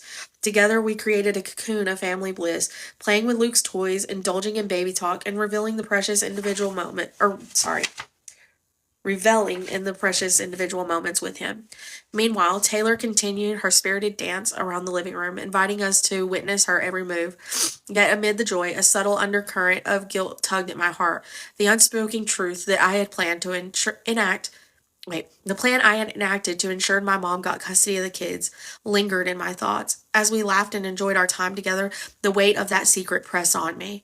A reminder of the complexities and the sacrifices made for the sake of family. The love and guilt danced in tandem, creating a nuisance of emotions that unfolded alongside the joyous celebration of Taylor's impending birthday. Taylor's freshly baked cake emerged from the oven, its warm aroma spreading through the kitchen as a testament to the shared effort that went into its creation. The anticipation hung in the air, mingling with the scent of vanilla and the promise of sweetness. In our haste, the celebration, we couldn't resist applying the icing while the cake was still warm, resulting in a delightful, slightly melted texture that added an unexpected charm. Colt, Taylor, and I gathered around the kitchen table, the cake at its center like a sweet centerpiece of joy. With a small sugar decoration in hand, we adorned the cake, each placement becoming a shared moment of collective expression of love and celebration. As we arranged the final details, a single candle flickered to life, casting a warm glow that mirrored the happiness that filled the room. The time had come to sing happy birthday to Taylor, a melody that echoed with nostalgia and the joy of creating a new memory. Her big smile, radiating and infectious, lit the room up as we serenaded her from across the table. It was a sight I had missed dearly, the everyday joy of celebrating life's moments together as a family. Taylor, eager with anticipation, received the final and biggest slice of cake, a symbolic gesture of the love that surrounded her. Meanwhile, Luke, still unsure about the cake, tasted the icing from his spoon. His hesitant expression turned comical, making us burst into laughter. Despite the uncertainty, he accepted more spoonfuls, each bite accompanied by a silly smile face that became a source of shared amusement. In that moment, around the table, the warmth and love and laughter and joy of celebrating Taylor's birthday enveloped us. The slightly imperfect cake, with its melting icing and sugar decorations, became a symbol of the imperfectly perfect family moments we were foregoing together. As we reveled in the sweetness of the occasion, the shared laughter echoed, creating a snapshot of a day filled with warmth, love, and a simple joy of just being together. As their bellies were filled with the sweetness of the cake, the inevitable moment to bid farewell arrived. The impending drive home stretched ahead, and the reality loomed that I had to drop Colt off at post before retreating to my apartment, facing the solitude that awaited me. The first half of the car ride became a journey of reminiscing, a shared reflection of our unexpected joy we had experienced throughout the day with our children. Each shared memory was a precious jewel, a testament to the unforeseen opportunity to celebrate together as a family once more. The laughter echoed in the car, a symphony of happiness that the complex emotions that stirred within me. As Colt and I happily relived the day, my internal struggle intensified. The joy of the present clashed with the guilt of the past, creating a dissonance that lingered in the air. The undercurrent of guilt coursed through me like an uninvited shadow. The unspoken truth, the concealed plan to secure my mom the custody, weighed heavily on my conscience. The guilt, like a silent companion, sat beside me in the car, amplifying the solitude that awaited the end of this journey. In those moments, I struggled with the complexity of emotions, torn between the happiness of the day and the weight of the undisclosed secret. As we approached the moment of parting ways, the dichotomy of joy and guilt became an inseparable part of the day's memories. Hold on.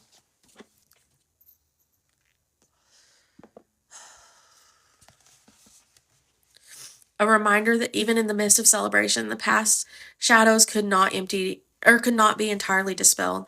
As I pulled into Colt's driveway, a heavy silence filled the car. A weight of guilt pressed upon me like an insurmountable burden. The truth I had to conceal clawed at my conscience. I knew I couldn't carry the weight of my actions any longer. With a deep breath, I braced myself for the confession that had to be made. Asking Colt to stay in the car a little longer, I fumbled for words, my heart pounding from fear. The air in the car grew thick with tension. I could sense the gravity of the impending revelation.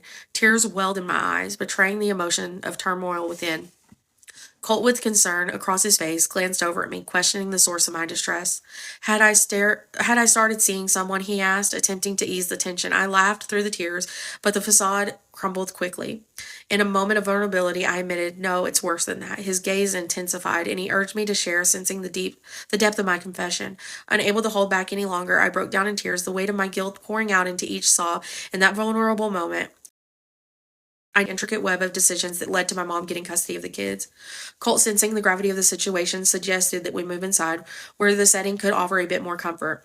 As we stepped into the house, the heaviness of the unspoken truth hung in the air. The vulnerability of that moment became a precursor to the difficult conversation that awaited us. Seated at opposite ends of the couch, the emotional weight of my confession hung in the air as I laid bare the intricate details of my secret plan. I shared my original plans to divorce Colt, to take the kids, the realization that I couldn't share custody with him, the convoluted web of actions that would lead to my mom adopting them. Colt sat in silence, absorbing the depth of my revelation. As I concluded my confession, I pled with him, begging him to say something, expressing my deep remorse for not telling him all of this sooner.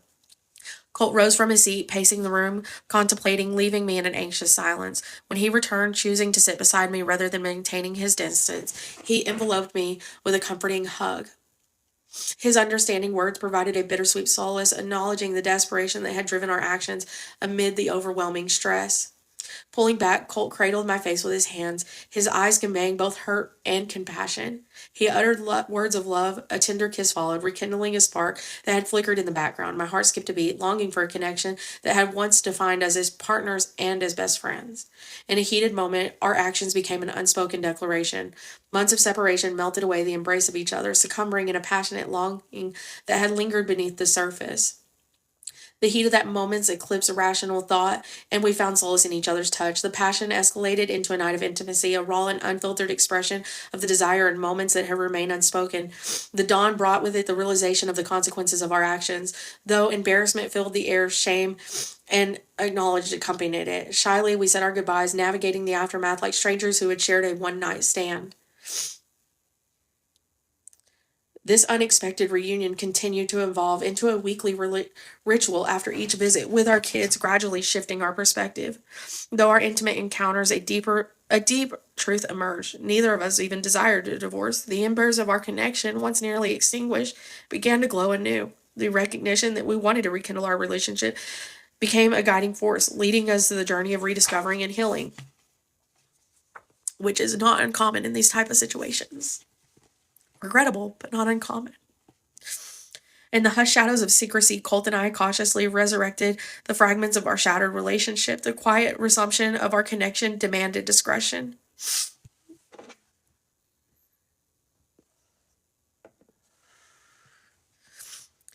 The veil that revealed our love, the revival of our love. I maintained an off-base apartment while Colt continued to reside in the house we once shared on the military base. I'm sorry, Pam, that your daughter's going through this. The physical distance echoed the emotional walls we constructed, shielding our renewed connection from the scrutiny of those who once witnessed its unraveling. The weight of our secret relationship bore heavily on us. Every moment, every suppressed longing was a testament of the complexities that we were navigating. Despite the yearning to shout that we had reach out our reunion from the rooftops, we knew the risks were too great. The desire to embrace our children as a united front was tempted by the fear of the retribution. Our revived relationship bore the markings of a fresh beginning. If the clock had been turned back to a time when effort was a connection, or effort was a concurrency, Parenthood had once deemed so much from us, siphoning away the attention we used to lavish with each other. Now, however, we rediscovered the art of putting in effort, rekindling a flame that had dimmed amid the challenging of raising a family. Laughter, long lost in the echo of shared history, bubbled up like a rejuvenating spring. We found joy in the simple pleasures we once took for granted, discovering anew the comedies that had initially drawn us together. Over those precious occasions, when our work schedule aligned, we seized the opportunity to escape to a fishing hole nestled within the military base. The tranquil waters became a hidden haven, witnessed the resurrections of our connections. Fishing rods were merely props, as our sullen moments were often consumed by more intimate activities. The lush surroundings bore witness to stolen kisses, shared laughter, and rekindling of a passion that had never truly extinguished. On weekends, the journey to my mother's house became a sacred ritual for us, a pilgrimage to the haven where our roles as parents took center stage. The facade of riding together to save gas became a shared secret, a subtle deceit that cloaked the depth of our yearning just to be together, in anticipation of those weekends, immersed in the warmth of a mother's love. my mother's home, became the anchor that held us steady in the turbulent sea of our complex relationship. Within the walls of my mother's house, we transformed into the versions of ourselves that our children deserve. A united front of mother and father dedicated to the shared joys and challenges of raising Taylor and Luke. The little world we crafted inside those familiar walls echoed with laughter, a pattern of tiny feet, and the exhilarating triumphs of teaching Luke to walk and guiding Taylor through new discoveries. It was a sanctuary where he could temporarily set aside the complexities of the relationship, immersing ourselves in the shared responsibility of parenthood.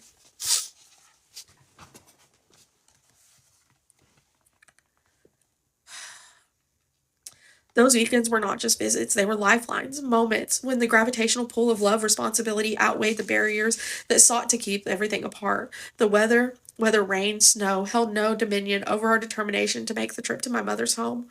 Our shared commitment to our children eclipsed any external challenges. The joys of those weekends became the emotional substance we craved in a relationship fraught with our complications. The decisions to cast off the cloak of secrecy to unveil the rekindling of our relationship was both liberating but daunting. It marked a pivotal moment where the hidden chapters of our love story were exposed to the scrutiny of others. The first revelation came to my mother, a disclosure that carried the weight of our shared history. With newfound transparency, we extended the circle of trust to our friends, allowing them to witness practical changes mirrored the emotional evolution. The lease on the apartment was terminated. Colt stepped into the role of my anchor, helping me move my belongings back to the house on the military base where we had once built a life together. The physical merging of our lives symbolized the reconnection of our hearts, a tangible commitment to the shared path we had chose. I'm going to keep reading in just a second, but I want to take a moment to anybody that's listening and going through this. You're not a horrible person for going back, because abusers make themselves seem amazing and like that lifeline you always needed. Like you don't realize what you're doing until it's too late. So let's continue. The weight of devastation hung heavy in the air as Colt returned home from work, his demeanor betraying a storm of emotions. He sank onto our familiar couch. I could sense trouble in his eyes.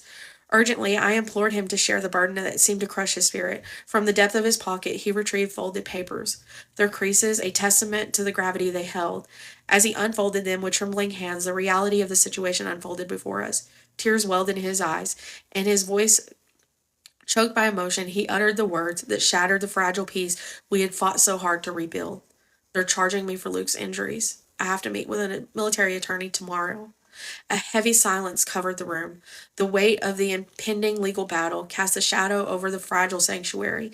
In that moment, we exchanged glances, searching each other's face for a shred of solace or reassurance, but none could be found.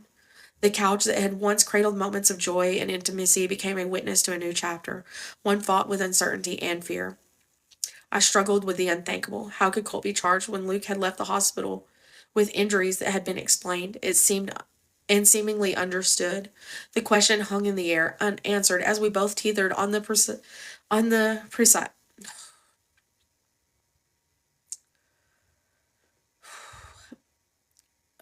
this journey.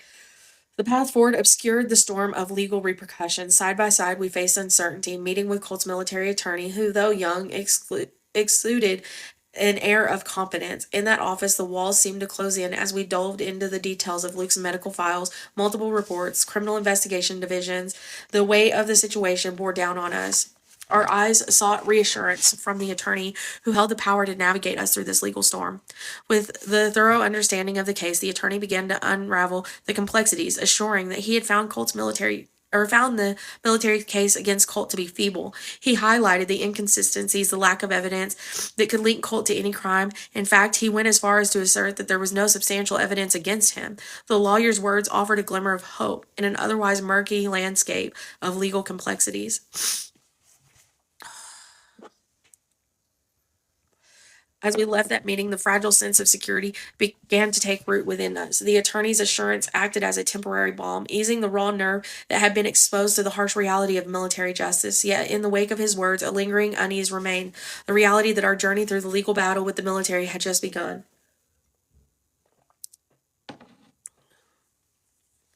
And the path ahead remained fraught and uncertain. The hours following the hopeful meeting with Colt's attorney plunged me into an unexpected and chilling encounter with the Criminal Investigations Division. Alone, I found myself navigating the corridors of their office, a white wall, a stark reminder of the clinical severity that awaited me. The investigator, a figure of authority in a stark setting, led me to a room adorned with cold, unyielding chairs. The click of the door echoed, sealing me in a space that held the promise of an unsettling revelation. A chill spread from the chair I had accompanied, seeping through the thin fabric of my clothes and leaving me with a sense of vulnerability. The investigator leaned forward, breaking the silence with the weight of a pamphlet. The word victim advocacy adorned the top, and at the bottom, my name stood as a stark declaration of the events to be unfolded, or the events about to unfold. Another document emphasizing the exoneration from emphasizing my exoneration from the suspicion in the case of Luke's injuries.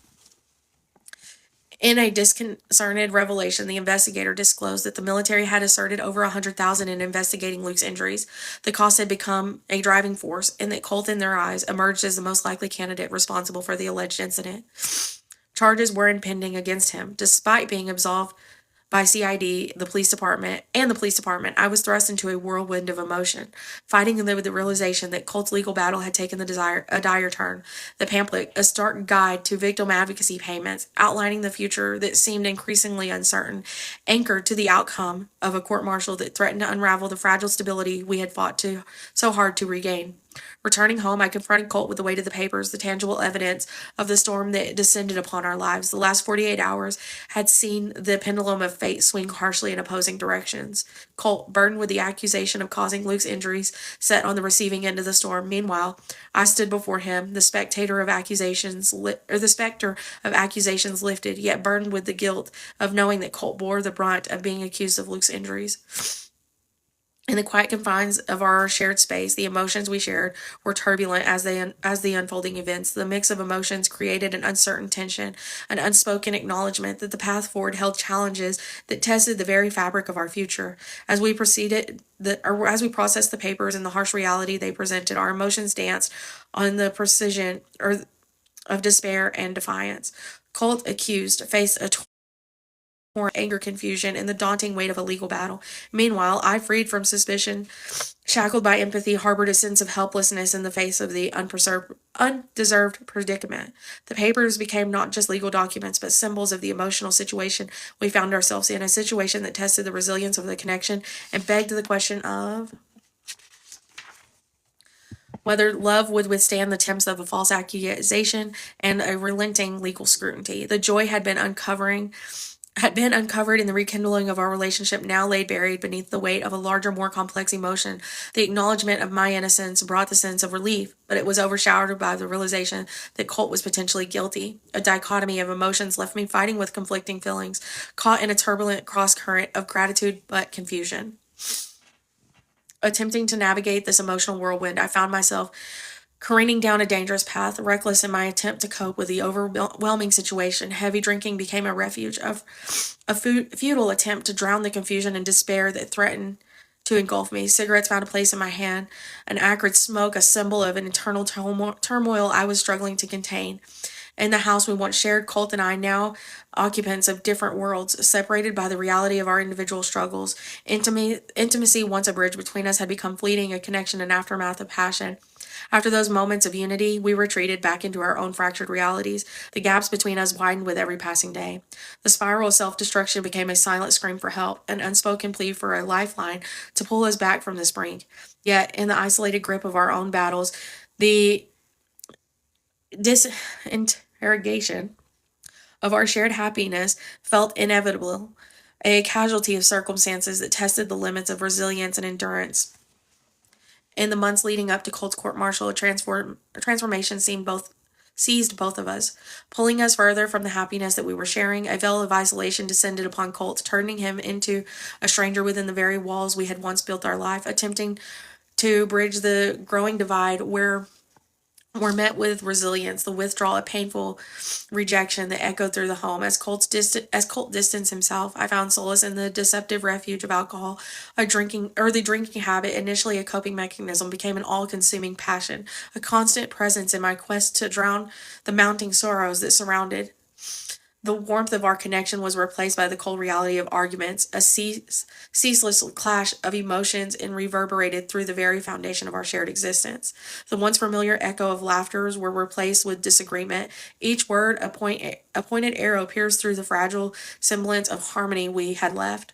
Time, our silent witness, witnessed the erosion of our togetherness. The walls of our shared home became a silent spectator to the unfolding tragedy, witnessing the diminished remnants of our connection and the cruel dance of detachment. We coexisted, yet lived as strangers under the same roof. Days and nights melded into a blur of separation and stark realization, setting in that our lives were charted divergent courses. Weekends at my mom's house became a deceptive refuge, a fleet escaping from the turbulent reality that awaited us at home. In those stolen moments, we faked normalcy, acting as if the fracture in our relationship hadn't deepened. The stress of impending court-martial had become an unwelcome intruder, creating fault lines that threatened to tear everything apart. During those weekends, the unspoken truth lingered in the air. A noticeable silence that echoed and disconnect were both reluctant to acknowledge. Each visit to my mother's house offered a brief by a temporary suspension from the looming storm that awaited back home. Returning home together at the end of every weekend, there was a fleeting sense of refreshment. The first night back, as we lay tangled in each other's arms, it was easy to believe that the problems haunting us merely shadows of the past. The illusion of normalcy painted a temporary scene, obscuring the cracks that had deepened. Yet, as the hours unfurled, reality cast its unrelenting light on the fractured relationship. The veneer of togetherness dissipated, and the weight of unspoken tensions returned, casting a long shadow over the intimacy we had briefly recaptured. The cycle repeated itself each weekend, a bittersweet dance that offered both solace and stark reminder that our shared home had become a battleground where denial warred with the reality. The suspicion that Colt was seeing someone behind my back festered in a toxic undercurrent that added fuel to the raging fire of our strained relationship. The thought of betrayal, of him seeking solace in someone's arms, deepened by the abyss that had grown between us. One fateful night, consumed by doubt and insecurities, I couldn't resist the compulsion to investigate further. As Colt lay asleep, I tipped into the realm of invasion, going through his phone in search of evidence that would confirm or dispel the haunting suspicions. What I uncovered intensified the turmoil within me. Each discovery a damning piece of the puzzle that seemed to validate my fears. Awakening Colt abruptly, I lashed out with a punch, a futile attempt to release the pent-up anguish. Which I've read this to y'all because I punched him because he pulled my hair. His towering figure, much larger than mine, eclipsed me by more than a foot. In an echo exchange that followed, he tossed me across the room as if I was a rag doll. The physical confrontation, a manifestation of emotional turmoil, had gripped us both and left us both wounded. In the aftermath of that night, we struggled with the physical and emotional aftermath. A stark acknowledgement that settled between our relationship had become toxic and unsavourable. Determined to both our well-beings, yet a harsh reality loomed. Financial constraints rendered the prospect of separate living spaces as an unattainable luxury. So the wounds of that night, as silent witnesses, we continued to coexist in a space that had become a battleground for our fractured selves. The day before Colt's court-martial, he solemnly guided me to the couch, a heaviness in the air foreshadowing the impending storm. In a quiet moment, he revealed the truth that would shatter the fragile hope I had clung to. His eyes, a reflection of turmoil within, locked onto mine as he spoke words that echoed with the weight of impending injustice. Colt's unwavering in his declaration of innocence outlashed a harsh reality that I had been unaware of. The burden of proof in a court-martial, he explained, did not deem irrefutable evidence of innocence or guilt. Instead, the prosecution needed only to cast enough doubt on his innocence to sway a majority of the jurors. The revelation struck me like a thunderbolt, leaving me devastated and questioning the very formula of the legal system. As Colt navigated the impending trial, the realization that his fate rested in the hands of a panel of individuals with varying perspectives, each susceptible to a wave of doubt, cast a pall of despair over this reality. The injustice of the system that allowed for conviction based on suspicion rather than concrete proof left me feeling betrayed and powerless. As Colt faced a legal battle where the truth seemed elusive, I stood on the sidelines, a witness to the system that had left us both battered and disillusioned. Considering the potential guilty verdict facing Colt, I found myself once again in Jim's law office, shrouded in secrecy. This time, my purpose was to discuss hiring him to handle our divorce proceedings if Colt was convicted. I made it clear to Jim that I would contact him as soon as Colt's court-martial reached its conclusion. Colt's court-martial hearing unfolded over antagonizing days, each moment a testament to the injustice that was looming. I, bared from the courtroom, found myself confined to a witness room, a space that echoed with the collective tension of those who stood ready to testify on Colt's behalf. For more than 8 hours each day, I shared this room, gathering of crucial witnesses: my mother, our children, 2 of Colt's military sergeants, Dr. Chang from the first hospital and that had examined Luke, our marriage counselor, and the first criminal investigator who had once cleared our home of any signs of abuse. In the hushed confines of that room, a fragile ember of hope flickered. The weight of anticipation hung thick in the air as we clung to the shared conviction that Colt was a loving and devoted father, incapable of the heinous acts that he stood accused of. The camaraderie in that room became a lifeline, a collective testimony to the man we all knew Colt to be. The presence of Colt's military sergeant feverishly filling out paperwork for his promotion during the court-martial injected a dose of optimism into the atmosphere. Their actions spoke louder than words, a testament to their unwavering belief in his character. Yet, amid the glimmer of hope, an undercurrent of anxiety pulsed through the room, a reminder that the outcome hung delicately in the balance, subject to the whims of a judicial process that often defied logic and compassion. As the last days of Colt's court-martial dawned, a flicker of change penetrated the somber atmosphere. Inside the courtroom, the jurors faced the faceless arbitrators of faith deliberated for antagonizing hours. A heavy silence hung in the air, each passing moment a silent descent into the unknown. It was in that suspended reality that Colt and I found ourselves in the hallway, holding hands, both of us unable to escape the gravity of the situation. Tears streamed down our faces as we watched our children play in the hallway of the military building that had been transformed into a makeshift courthouse. An unsettling mix of youthful innocence against the backdrop of an impending verdict that would determine our family's fate. For the first time, those who had been relegated to the witness room were granted access to the courtroom, a small reprieve from the isolation that had defined the preceding days. A small reprieve from, I already said that. The air buzzed with a charged anticipation as we, a collective witness, prepared to confront the verdict that would shape our future. In the hushed courtroom, Colt sat beside his attorney. A quiet anticipation settling over the space of each juror took the seat. The judge inquired about the decision, sliced through the tense atmosphere, each word sharp reminder of the impending revelation. As the first juror rose to declare their verdict, time seemed to slow to an agonizing crawl. My breaths were deliberate, echoing the cadence that Colt had taught me: inhale, exhale, count to 3. The courtroom, once a bastion of order, transformed into an arena of a judgment. Each charge resonated through the air. The weight of the decision hung heavily. The word guilty cut through the silence like a blade. In a surreal trance, I stood, an involuntary response to the reality I struggled to comprehend. With unsteady steps, I exited the courtroom, seeking refuge in the witness room where my mother, our children, and Colt's 2 NCOs, or sergeants, awaited the verdict. As I fumbled into the room, the air thickened with disbelief. The crushing words, "Colt's been found guilty," collapsing onto the floor. The impact of the news reverberated through every fiber of my being. In the midst of the surreal chaos, a loud bang echoed, the disoriented sensation of the impact suggesting I may have hit something. Unable to process the magnitude of the moment, I remained in a state of suspended disbelief. Colt Sargent, a pillar of support in the agonizing moment, reached out his hand, helping me to my feet. In a shared embrace, we fought against the weight of the verdict. Tears flowed freely as we stood together, a collective release of grief. Room's cold judgment contrasts sharply with the warmth of shared humanity in this small witness room. The judge posed the question to the jurors: whether to continue deliberations into the night for Colt's sentencing or to reconvene the following day. If they retreated for the night, Colt would be allowed to go home for that night. A collective decision echoed through the courtroom, sealing Colt's destiny. With the weight of uncertainty hanging in the air, they opted to retire to the 2 chambers, intended on delivering their verdict that night. As the deliberations unfolded behind closed doors, Colt and I found ourselves outside on the courthouse steps, surrounded by military police officers, their watchful eyes a constant reminder of the gravity of this situation. The night air held a surreal stillness, interrupted only by the subdued murmurs of conversation and distant echoes of uncertainty. In a somber moment, Colt embraced our children atop the courthouse steps, a tearful farewell etched with love and pain, acknowledgement that separation was pending.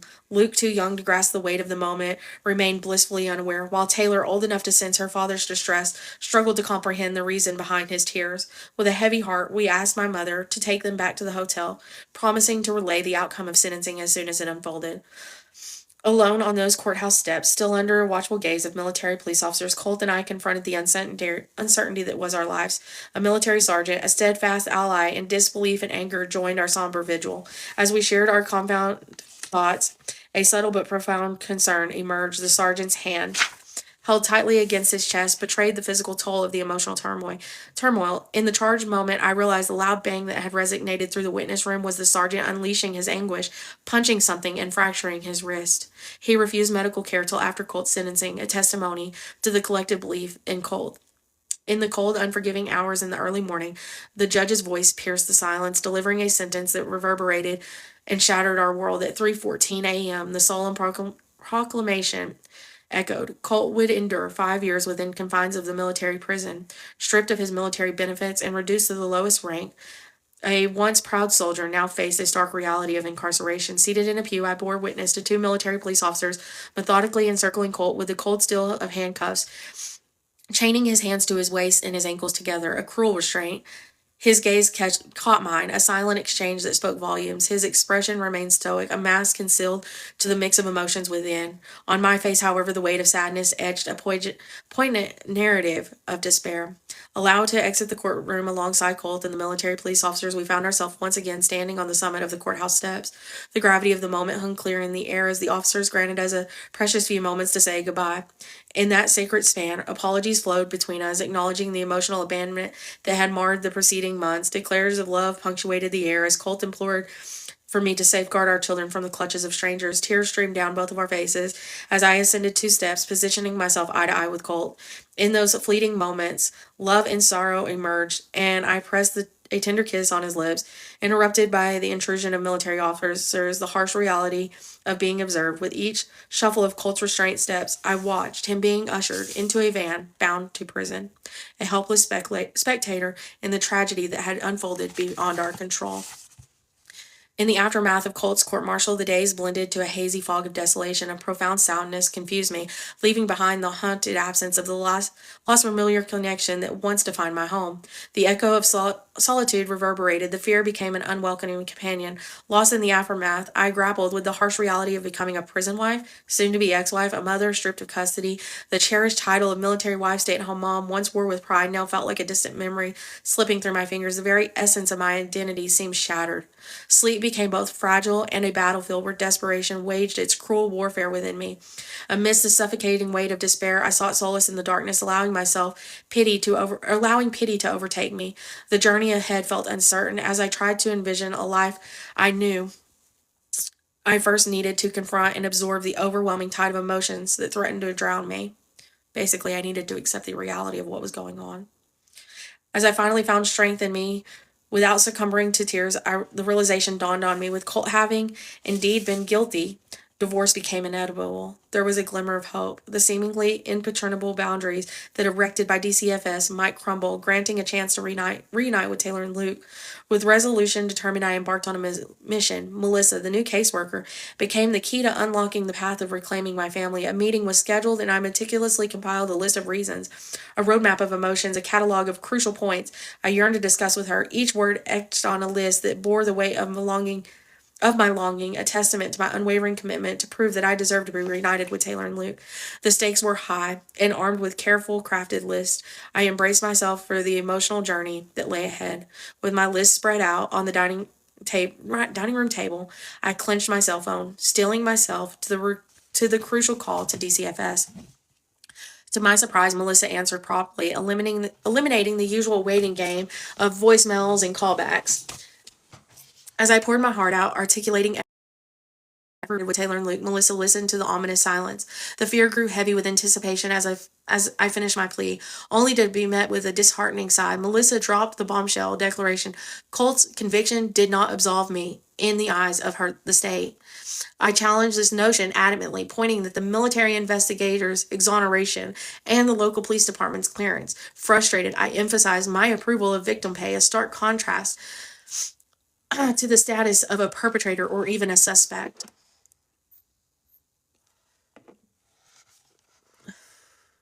Her response was cold and unwavering, asserting that her opinion triumphed official investigations. Where was that? Enraged, I argued passionately, reminding her of the lack of expertise her lack of expertise compared to trained criminal investigators. My accusations flowed, labeled her as cruel, accusing her of pushing for adoption to secure the State's Department bonus under the Safe Families Act. My frustration and distrust spilled out into words. Unfazed, Melissa listened, offering no acknowledgement. As I paused to catch my breath, she dropped the chilling ultimatum. If my divorce from Colt was not final by the adoption hearing, she would request that the judge not allow me to be around the kid or my mother. My anger surged to new heights. The feeling and a blind rage took over. I abruptly ended the call. The room became a chaotic battleground as I unleashed my fury, throwing everything within reach, tears streaming down my face, mirroring the shattered piece of my hope and trust. The remainder of the day unfolded on the unforgiving expansion of my dining room floor, tears flowing freely, a silent testimony to the overwhelming despair that had engulfed me since Colt's conviction 5 days earlier. Dressed in the same pajamas I wore since the conviction, as a haunting reminder of the passage of time, the weight of reality pressed down relentlessly, the desire to simply vanish from this world intensified, and yet 2 precious children tethered me to this painful existence. Amid my anguish, I fought with the knowledge that my children would grow up haunted by unanswered questions about their mother's tragic demise if I had just killed myself. The internal torment, however, eclipsed any rational thought, and in my mind, existence itself had become a mere shadow. That night became a haunting ritual of a farewell as I penned a heart-wrenching letter to my kids, and a particularly agonizing one to my mother, apologizing for the choice I felt inevitable. As I laid down, swallowing what remained of my antidepressant pills, the hope lingered that it would be enough to usher me into just a final slumber. My bed, adorned with Colt shirts, became a battleground for soul tormented beyond repair. Clutching a stuffed monkey reminiscent of Luke's baby decor and a teddy bear gifted to Taylor by my father on her first Valentine's Day, the room echoed with silent cries of a heartbroken mother. In the shadow of my sorrow, I drifted into sleep. A tear-stained lullaby playing in my heart yearned for the dawn that would never come. The blaring notes of reveille pierced through my throbbing head, rousing me from my twisted dreams that danced in the shadows of my subconscious. As I reluctantly opened my eyes, the harsh reality crashed over me like a relentless wave. I was a failure. I couldn't even succeed in this desperate attempt. Lying there, bitterness and self-loathing swirled within a toxic blend of anger and despair. Questions tormented my thoughts. Why wouldn't this world release me from its grips? What had I done to deserve this relentless punishment? This unrelenting force that compelled me to endure a life I no longer recognized. It felt like every aspiration I had was destined to slip through my fingers, leaving me grasping empty air. Amidst the echoes of self-pity, a decision emerged like a defiant flame within me. If the world refused to release me, then I would wield my existence as a weapon, causing chaos and upheaval in retaliation. The flame of rebellion flickered within, fueled by desperate need to assert control over a life that seemed to mock every aspiration and desire. The dawn broke on a resolve forged in a crucible of despair. If the world insisted on holding me captive, then I would it would remember the name of the one who refused to be defeated. Rising from the cold floor, a sense of reluctant termination compelled me to the bathroom, where the gleaming promise of a shower beckoned. It had been 6 days since I had last felt the cascade of water cleansing my body and soul. As the warmth enveloped me, it seemed as if each droplet held the power to wash away the dark thoughts that clung to my being. The decision loomed like an ominous shadow. I had to file for a divorce. It was a bittersweet acknowledgement that clawed at my insides, a truth that I could not escape. The realization tore at my heartstrings, for it meant dismantling a union that once held the promise of happiness. However, in the antagonizing moments, I recognize it is the only path to ensure I remain a part of my children's lives. As the water continued to its cleansing dance, I grappled with the harsh truth that my children deserved a mother untethered by the heavy chains of depression and anger that had intertwined me. It was a sacrifice I had to make for them and for the elusive pursuit of the semblance of happiness that felt increasingly out of reach. As I dressed myself, slipping into my favorite pair of pants, a cruel reality tightened its grip. The fabric that once clung comfortably now hung off of my diminished frame, a stark testament to the toll of turmoil the week had taken. Turning to the unforgiving mirror, I confronted a stranger, my eyes once vibrant, now dulled by a shadow of exhaustion and despair. The reflection showcased a weakened version of myself, the contours of my waist tracing the outline of the unintentional weight loss. Faced by the stark realization of my physical decline, I looped a belt around my pants, pulling it tightly to prevent my pants from sliding down. Descending the stairs, I discovered a mere offering in the form of oatmeal. Spoonful by spoonful, I attempted to nourish my body. Yet after a mere 3 bites, the yawning emptiness of the nausea threatened to engulf me. The rest of the oatmeal met its fate in the trash bin. There were pressing matters beyond the need to replenish my body. A cascade of responsibilities and emotional turmoil demanded my attention, leaving little room for the sustenance I so desperately needed. Clutching to my cell phone, I dialed Jim's office, seeking solace from a man whose advice had become a comfort anchor in the storm of a legal turmoil. As he answered, his voice carried the weight of condolences for Colt's conviction, his genuine concern evident as he inquired about my well-being. Tearfully, I confessed, "I'm not good." After a few shared words, I cut to the chase, laying bare the harsh ultimatum that Melissa had presented, the threat of severing ties with my children and my mom if divorce proceedings weren't finalized before the pending adoption hearing. Jim's disdain for the agony oozed through his words, a sentiment mirrored in my own heart. They can unfortunately request that, he admitted, but the judge can always deny it. It's not worth taking the risk, though. The bitter truth resonated in the face that such high stakes to gamble. I found myself defeated. How much is it going to cost to get the paperwork started? Jim sympathized for both my financial struggle and emotional state, offered a lifeline. For $350, I'll do your divorce, beginning to end, no additional fees. We've come too far for them to win, he declared with a determination that sparked a glimmer of hope. Grateful tears welled up, and I thanked him, promising as soon as I received the first round of victims' pay, I would drop by your office and submit a payment. With the agreement sealed, Jim assured me that his wife would handle the details.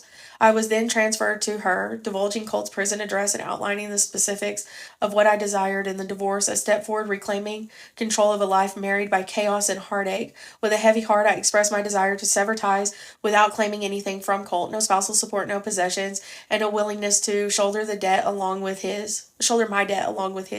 It was a painful acknowledgement of the shattered dream and shared responsibility we had once held. In the face of disintegration of our union, I aimed for a divorce that transcended bitterness, a commitment etched into the depths of my emotions, and an acknowledgement that despite the painful dissolution, there existed a shared history, a compassion would be my guided light through a shadow of separation. As Jim's wife assured me that the divorce papers would be submitted to the court, a bittersweet relief washed over me. I understood the gravity of the situation. Colt would be severed, the legal machinery set in motion. Though I couldn't immediately make a payment, she trusted in my commitment, knowing I would honor the word and settle the debt as soon as possible. In the ensuing week, I wrote a check for $350, an exchange that marked the payment for the dissolution of a union once bound by love and commitment. Now, all that remained was the agonizing wait for the wheels of bureaucracy to grind towards finality. The ring of the phone brought a wave of unexpected sorrow. Colt's voice, laden with tears, echoed through the line as he revealed that he had been served with divorce papers. The weight of guilt pressed heavily on me, my heart aching as I tried to articulate the painful reason behind my decision. However, his pain rendered my explanation useless. I found myself struggling with the stark reality of his refusal to accept the impending divorce. His emotion upheld left me dumbfounded, as his desire to preserve the crumbling remnants of our marriage clashed with the harsh reality I had been forced to confront. I resisted the urge to disclose legal consequences of his potential refusal, a silent acknowledgement that my words might exasperate his already wounded soul. In a moment of clarity during our strained conversation, A desperate realization struck me. I needed Colt to hate me. A drastic move, a sacrifice for his emotional closure lingered in my thoughts. The decision to sleep with one of his friends materialized. A heartbreaking choice amid ensuring that he could sever the emotional tie that bond us. That heartache and betrayal that unfounded that night were the cost of my attempt to grant him the freedom to detest me, a painful path chosen to facilitate the closure we both desperately needed. 9 days shy of what would have marked our 5th wedding anniversary, a somber shadow cast its veil over me as I stood before a judge whose previous ruling had once threatened to tear my family apart. This time, however, I wasn't there for a battle for my children or stand united with Colt. Only Jim, my steadfast attorney, shared that space with me. The familiarity of the courtroom was a cruel reminder of the battles fought and the scars left behind. Seated on the witness stand, I uttered words that resonated and echoed of a fractured relationship, testifying that our connection had crumbled beyond repair. I somberly concurred that the terms I had laid out, a painful admission that our love story had unraveled into a narrative of separation and loss. In the aftermath of the courtroom, I walked out bearing the label of a divorced woman. However, unlike the stereotypical celebration associated with such a moment, my heart clung to the profound sadness. The weight of breaking Colt's heart lingered, casting a shadow over the supposed liberation that a divorce decree should bring. The months following my divorce from Colt were a blur. It took a lot of therapy to come to terms with the fact that Colt had been convicted, which meant there were details I was not aware of during our marriage. But none of that was important anymore. Taylor and Luke were my only priority, and now I had to do the hardest thing I had ever done: watch them be adopted. My mother held my hand as we looked up at the imposing brick building, the courthouse. Its bleak appearance, adorned with too many glass windows, symbolized the countless struggles of the last 28 months, about 2.5 years. The traumatic events had changed me. And though others saw strength in me, I questioned if I had truly survived. I was no longer a young, naive adult. I felt like an empty shell, over-medicated on antidepressants. My mom squeezed my hand, a silent signal to enter the building. Reluctantly, my feet began to move, carrying me towards a place where my life as I knew it would be decided once again. I didn't want to go in, but I knew I had to. As we reached the door, Mom let go of my hand. Turning towards me, she embraced me in a hug, whispering in my ear that she was proud of me and reassuring me that today my nightmare would come to an end. Pulling back, she studied my face. "I love you, Mom," I said. But my emotions failed to manifest love. The spark in my eye had vanished. I turned back towards the building, determined to get this over with, inwardly questioning the uncertainty of whether my nightmare truly ended today or if a new one was just beginning. Inside the courtroom, I sat alone in the pews, haunted by the memories. The first time I was there, Colt stood by my side as a judge confirmed our kids would remain in state care. The last time before this, alone, Colt in prison, was to finalize our divorce. This courtroom served as a painful reminder of all the losses I had endured in the past 2 years. It encapsulated my failures as an adult, as a mother, as a wife, all of them happening before the same judge. Physically present, but emotionally distant, I yearned to escape this room and my life. This was not the plan that I envisioned. The bailiff announced the judge's entrance, snapped me back to reality. All rise echoed through the room, and in synchronizing movements, everybody stood. "You may all be seated," the bailiff declared, and the room settled into an uneasy quiet. Exhausted, I wished to never hear those sentences again. The judge's commanding voice cut through the silence as he addressed the case and the reason everyone had gathered.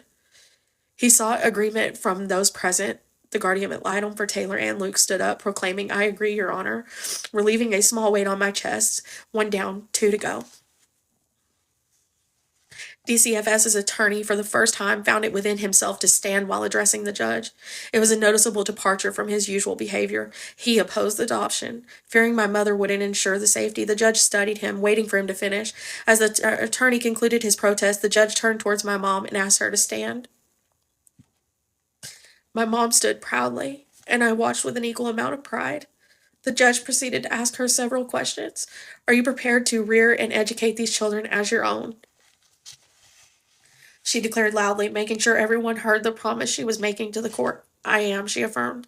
The judge continued, "Do you understand that once adopted, these kids will have the same inherited rights as any child born to you?" She confidently responded, "I do." The question of change Changing Taylor and Luke's name, she replied, "I do not."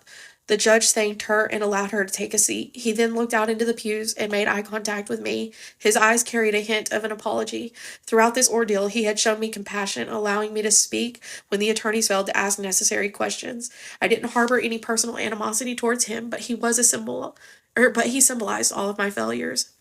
As he loudly asked, "Would the natural-born mother please approach the court?" I was shocked. Slowly, I walked up the center aisle until I stood in front of the judge's stand. He peered down at me, and his eyes still held a level of sadness. "Do you agree with this adoption?" he asked. Shaking my head, I slowly uttered, "I do." He pressed further, "Do you agree with your own free will, doing so free of coercion?" Looking down as I fumbled with my hands, I felt the urge to cry, but no tears formed. Looking back, I said 3 words, "Yes, Your Honor." The judge thanked me and announced to the courtroom that he agreed with the adoption, with no stipulations upon myself being around the kids. With that, it was final. On paper, Taylor and Luke were no longer my children. They were now my brother and my sister, my siblings, my mother's children. It all felt so foreign, a surreal ache that clenched my heart. I never wanted any of this, and the weight of surrendering my parental rights was a heavy burden. Despite the pain, I knew I had no other options left. I had to make the most selfless decision any mother could. I had to do what was best for my children, even if it meant I was hurt in the process. They were no longer my kids, but they were no longer wards of the state. And then Fancy wants to say my son's stuff didn't exist. However, in the back of the book, I put the CT scan from the first hospital for a complex fracture of the right temporal parietal bone. First hospital's x-ray showing no rib fractures were found prior to Luke being transported to the second hospital. The second hospital's note diagnosing multiple rib fractures. The second hospital's note diagnosing a posterior skull fracture. Posterior means the back of the head. They also did not notice a parietal skull fracture. The history file from the second hospital where they inaccurately described my son as a 30-week-old male. And I also included paperwork from Children's Division substantiating the case with incorrect names, and the letter I received from the United States Army after Colt's conviction. And then I put this for today. So like the last chapter. Despite my own innocence, over 10 years have passed since I had to make the most heart-wrenching decision of my life, to forego my own pursuit of motherhood. It wasn't a choice made lightly. The weight of it has lingered, a constant companion in the corridors of my thoughts. In those years, I have found myself arguing my own innocence, attempting to convey to others that despite not being a perpetrator, I have still suffered agonizing consequences from this case. The conversations haven't been easy, particularly when talking about those unfamiliar with the intricacies of how Child Protective Services operate. It's challenging to convey the nuanced details and the benefits they receive when they are able to adopt out children they obtained custody of. The passage of time has not diluted the emotional toll, and every attempt to explain feels like revisiting an old wound that never truly healed. So thank you for that, Fancy. The years have often felt endless, especially when sitting with the weight of the reality, yet in the moments beside my children, those years feel as though they have slipped away too swiftly.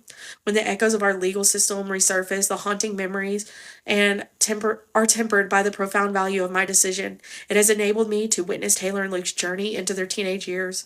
My heart finds solace in being present for the significant milestones of their lives, graduating preschool, kindergarten, and soon high school. Though my role may not be acknowledged on paper, the decision for my mother to adopt Taylor and Luke has allowed me to be a mother in the most tangible sense. The emotional division of this sacrifice became apparent in the shared laughs, tears, and everyday moments that defined our relationship. The depth of gratitude I harbor for my mother is beyond words. She willingly suspended her own life, selfishly stepping into the role of primary caregiver for 2 kids that she shouldn't have had to raise. My appreciation for her unwavering dedication knows no bounds. She transitioned from being just a grandparent to embracing the formidable challenge of raising them. Despite the weight of her own years, her commitment to this responsibility goes beyond mere fulfillment of a promise to the courts. It's a testament to her love for her children.